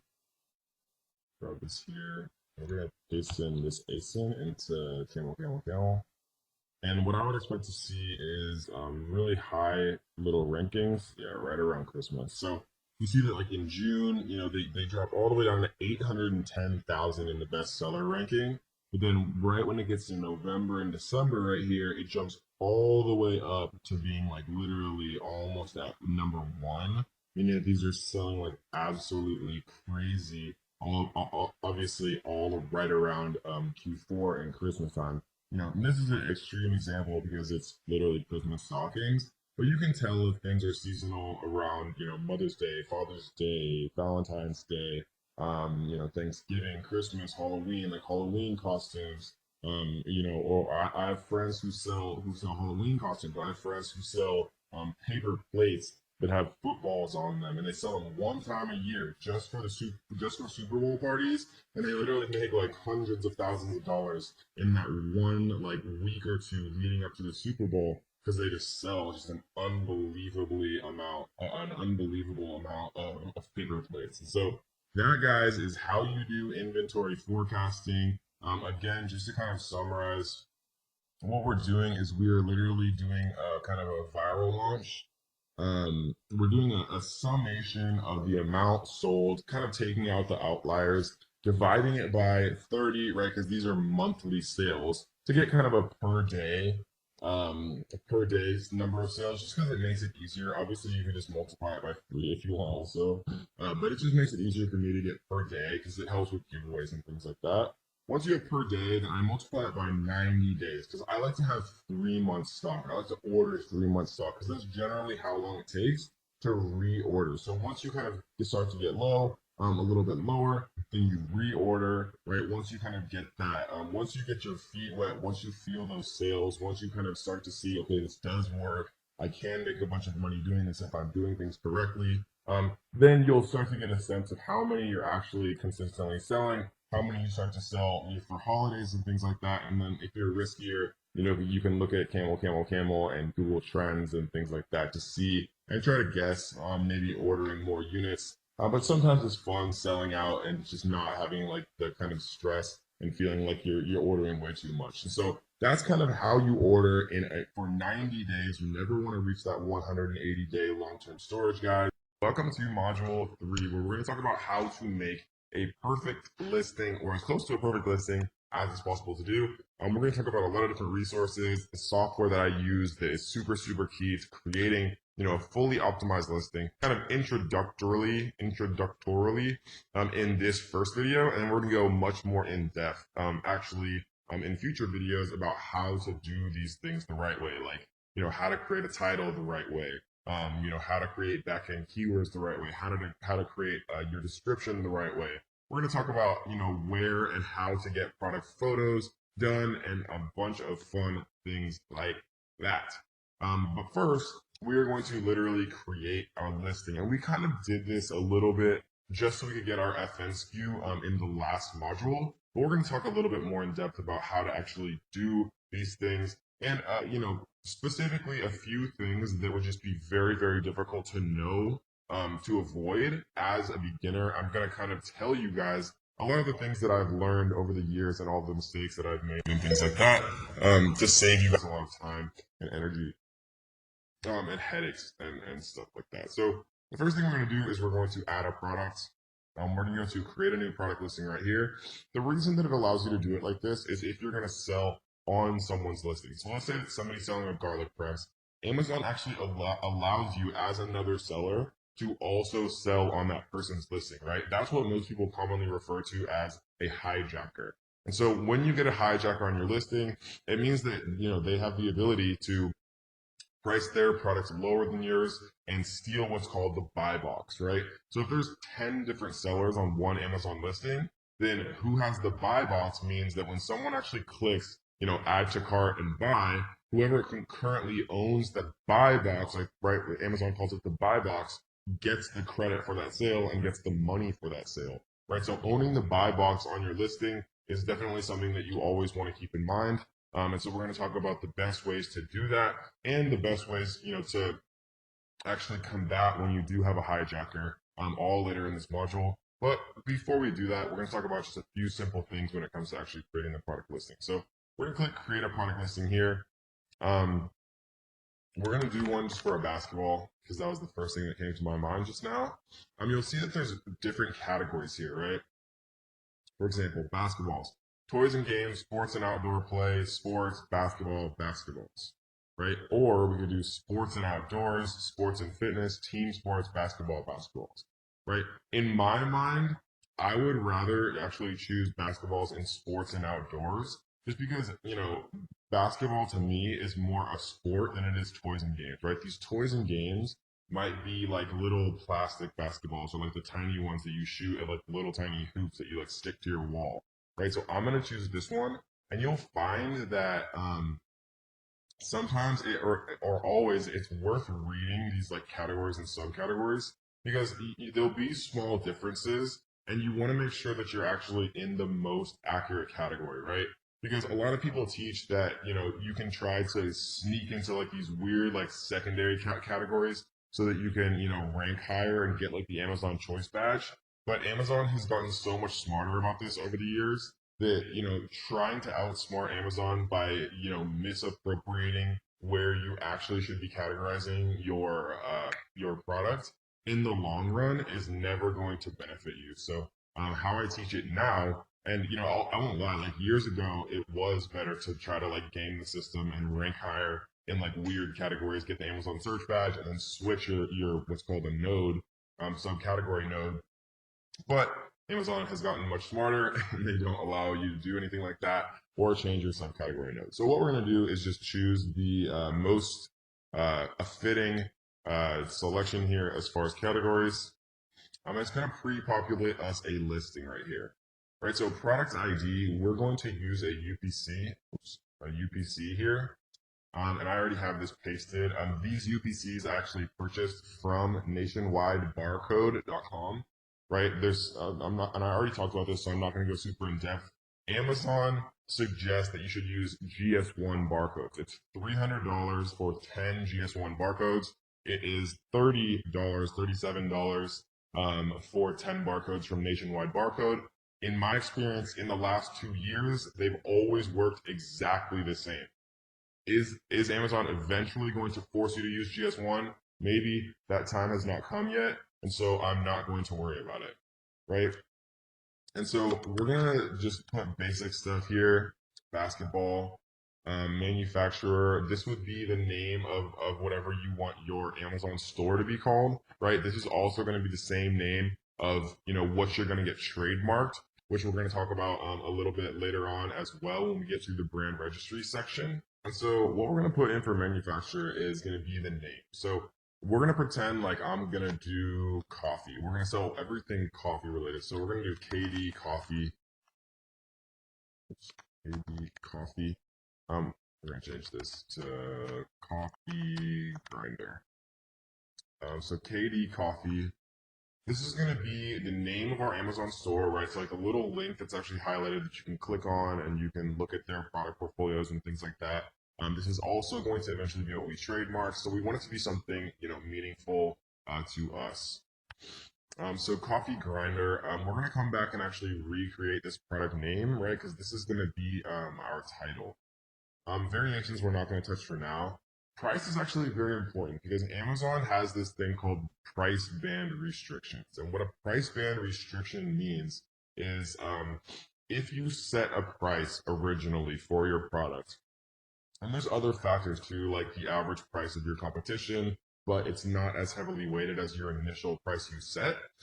If you set a price at like $19 and then your product starts selling like crazy and you want to raise your price to like $49, Amazon won't let you do that. Okay? So the smart thing to do is set this original price at the most you could ever imagine selling your products for, right? And we've sold coffee mugs and wine glasses in the past during the regular year for like $14.99 or $19.99. And sometimes because of supply and demand, and because we were stocking out and things like that, we would raise them to just crazy prices like $69.95 or like $79.95, literally like 4 to 7 times more expensive. And so now every time that I'm setting an initial price, because you can actually lower it, but you can't raise it. So for a coffee grinder, and I'll literally open up Amazon here. Let's type in coffee grinder. I don't know why I'm spelling. So we see that there's the most expensive one I see is 40. Here's a 99.99. Here's 139. So I see 139. So let's see what their actual price is. This is probably the sale price. So this is their actual price. They set the price up. Okay, so what we're gonna do is we're going to set it at 139.90, and we're going to save it as new. And again, fulfillment channel, I want Amazon to ship and provide customer service for my items if they sell. This basically just means Amazon FBA, fulfilled by Amazon. Images, we're going to leave blank for now because we haven't had those actually made yet, and we're going to save and finish. So that, guys, is how you create a shell of a listing, right? We're going to get much deeper in this section of how to actually create the bullet points, right? And what I mean by the bullet points is like right here, right? They've done a terrible job here creating their bullets, but I'm going to show you guys how to do it right. We're going to show you how to make a fully optimized title. Again, they've done a terrible job here. No offense, Baratza, but we're going to show you how to do it the right way. And even this image could definitely use some work. This is a very boring image in my opinion. And so we're going to tell you the best way to actually get product photos done. And we have, of course, very, very steep discounts to have them done for you in the best possible way. So that, guys, is a very basic introduction as to how to create your product listing the right way, how to categorize it the right way, how to make sure that you don't end up facing, trouble with price band restrictions, which hopefully you'll never even have to think about if you watch this video and listen to me, but it has, it's devastated certain people outside of my course in the past. I've seen it all the time where somebody tries to raise their price and they lose their own buy box, right? Even though they're the only seller on a listing, they'll still lose their buy box. And I know that sounds crazy, but you guys will never have to experience it if you just set your price very high to start, and then we can lower it and we can set a sale price when the time actually comes. All right, guys, in this video, we're going to talk about more stuff that you need to know about your listing before kind of things get started. And then we're going to go into a site where you can actually figure out what common questions people have about your product. And then you can pre-populate the answers to those questions in your listing. Because if a ton of people have the same question, then they're probably all wondering that same question. And if you address it in, your title or your bullets or somewhere in your listing, then you're going to be able to convert a lot more sales because of that. And that's something that I've learned over the past couple of years selling on Amazon. So here's our, coffee grinder right here. And now that we see there's a bunch more categories here, Amazon allows you to just create the very basics of a listing first, because they know that you need the FN SKU. And then they give you more actual stuff in here once you've done that, right? So category type is basketballs here. Forgot about that. So let's actually do coffee grinder. Electric grinders, home and coffee, kitchen and dining, coffee, tea, and espresso, coffee, tea, manual grinders, coffee machines. All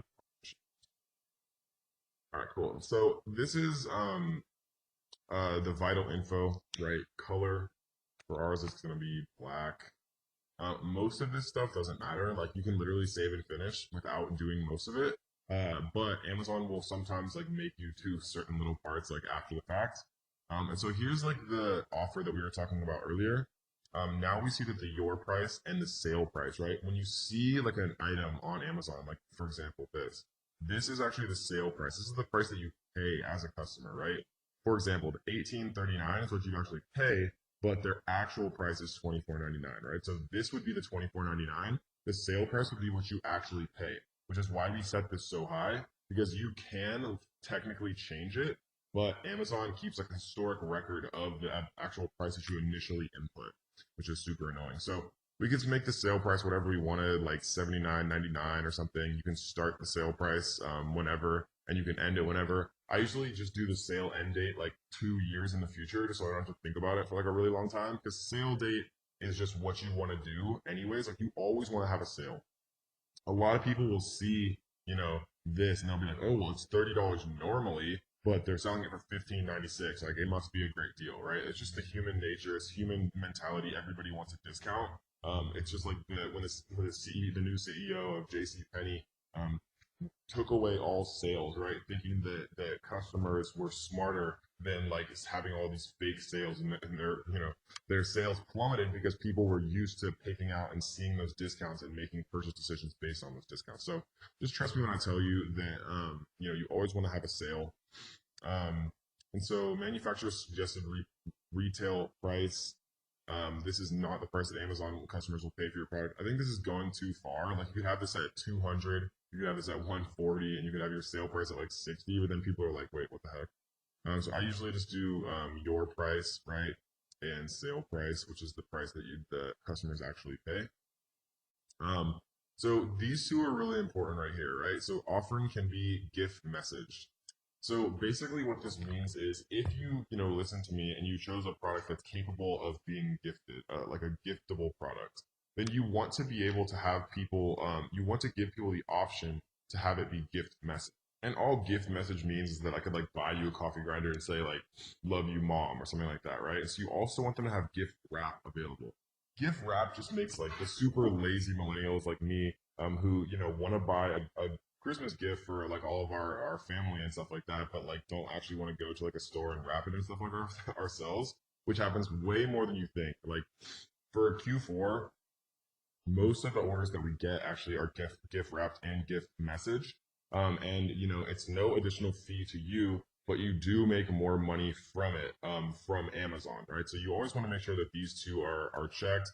Amazon will give you a portion of the additional gift wrap fee, and you'll be good to go there.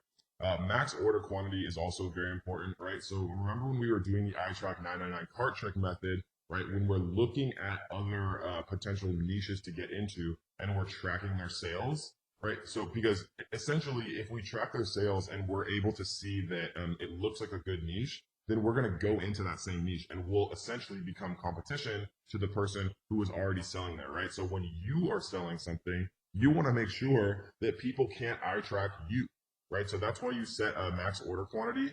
This is different for depending on the product. Like if you're selling like paper plates or something like that, and like a restaurant or like a big like catering event or something could buy from you, and they might buy like 100 or something like that. And you want to be like cognizant of that.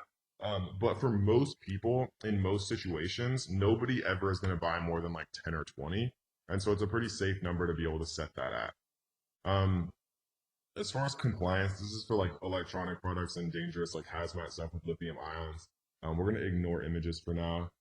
We are going to talk more about description and keywords later on, right? How to actually populate your keywords correctly, because Amazon has changed a lot as far as how many characters and things that they allow you to have to actually be indexed. And when I say indexed, indexed in the most basic sense means that Amazon's A9 algorithm that ranks literally millions of products indexes every product for certain words. And what it means, and what that means is like Amazon, let's say that I'm selling a coffee grinder. Amazon is going to take a look at my listing, my description, my title, all the words and everything, the backend keywords related to my listing, and they are going to index certain keywords that they think are actually applicable to my listing, and then my listing is going to start ranking organically for those words. And so we're going to talk about all of this much more in depth, but I just wanted to give kind of another little heads up to everybody when it comes to the other categories that become available once you actually have created a listing. Right, so product description, we'll talk about key product features. We'll talk about, again, these are the bullets. These ones are not particularly applicable for a coffee grinder. Maybe if you want to be super safe, you can put like a legal disclaimer about safety, intended use, target audience, other attributes, right? We will talk about this, including subject matter and search terms. And unfortunately, most of us, unless we're doing $100 million, are not going to be using the platinum keywords. But we do have access to the search terms, which we will, of course, talk about as well later on. These ones are not obviously applicable, like fuel capacity and things like that. Based on the actual product category that you choose and the subcategory, Amazon will mandate you to do certain things in more details. But up until that time, and you'll know they mandate you because there'll be like a little exclamation mark on this one, and it'll show you which one you actually have to do. So we're going to save and finish this. And those are kind of the things that matter kind of right away when it comes to a new listing. And so now let's actually take a look at how to find out common questions about your listing. So what we're going to do is come to a website called Answer the Public, and we're going to put in coffee grinder, get questions. And what this is more or less is a reverse search engine. And what I mean by that is you search a keyword and it gives you the common questions about that keyword. And so if we scroll down a little bit and look at the visualization, we can see like, will a coffee grinder grind grain? Will a coffee grinder grind flax seeds? Will a coffee grinder grind nuts? Right? So will something do something? If a lot of people are wondering this, it'll come up in the web tree here and we can take a look at that. Coffee grinder 92 prepositions, and we can view it as either visualization or data. And we can do like coffee grinder with settings, with scale, with removable cup. And this is another good way to kind of see and kind of brainstorm about selling in bundles and things like that. Coffee grinder with hopper, coffee grinder with timer, tamper, removable chamber, ceramic burrs, automatic tamper, doser, right? All these different things that we can think about doing for bundles as well. But I just like to take a look at coffee grinder, like all of the different questions and things like that kind of at the top here. Like, will it grind nuts? Will it grind peppercorns, spices, all these different things? I like to do that. And then also equally as important, right? And whenever I look at listings, like all I did was just search coffee grinder here. I always ignore the sponsored because you can't really tell how long they've been around and things like that. And I like to go to like the first type of people. So let's look at these two here. And what we're going to do is we're going to come into these actual listings themselves, and we're going to look at the reviews, right? And we are going to filter out the 1-star reviews. All we want to see right now is the 1-star reviews for both of these listings. So we're going to come in here again, and I'm going to filter out the 1-star reviews, right? And so let's take a quick look at what is going on here, right? I purchased the burr grinder based on the high rating, but only noticed that 90% of the positive reviews were for the blade grinder instead. I figured, oh well, the product might not be top tier. Turned it on for 30 seconds, grinding the entire thing fried. We're talking smoke coming out of the controls, horrible smell. Rip off. This grinder did not grind coffee grounds evenly and left big chunks of beans, right? So what I see by this is this coffee grinder did not grind the coffee beans evenly. Very uneven grind, right? So like 2 reviews out of the top 3 here are mentioning specifically does not grind the coffee beans evenly. So something that I would do when I'm coming in to create my listing, and we'll show you guys exactly how to, create, like literally I'll show you where to type the words to create your listing. But if they're saying does not grind the beans evenly, then I would want my first bullet point here, the first thing that people read after the title. And if all of the reviews are saying it, maybe I even want to put it in the title. I would literally call it like Krupp's electric coffee grinder, comma, always grinds evenly, right? Or you'd at least want to put it in your top bullet where you say, grinds beans evenly every time, like ask our customers or something like that, right? So basically what we're using Answer the Public for and why we're looking at negative customer reviews is because we want to find kind of similarities of what people are unhappy with about the current products that are available for sale. And we want to make sure that our product actually addresses those concerns. And we want to make sure that we communicate that to our customers by saying things like always grinds evenly, right? So I would look through all of these 1-star reviews and I would try to find patterns, and then I would use that feedback about what people didn't like about the other competition in my same niche, and I would highlight the fact that my product alleviates those worries. Because when people are buying this stuff, they're looking at the negative reviews and they're saying, oh well, it doesn't grind evenly, and they see your product and they see the first bullet that says always grinds evenly, and then they buy. So that is kind of the main things that I want to discuss in this video. Using the tool Answer the Public, using the negative reviews, right? Making sure that you set gift wrap and gift message on instead of max quantity so that people can't spy on your listing to potentially come into your same niche and become a competitor to you. If you want to learn more, I do have a completely free course, and there will be a link down underneath this description, guys. Completely for free, 100%. So I hope you guys enjoyed this one, and let's get to the next.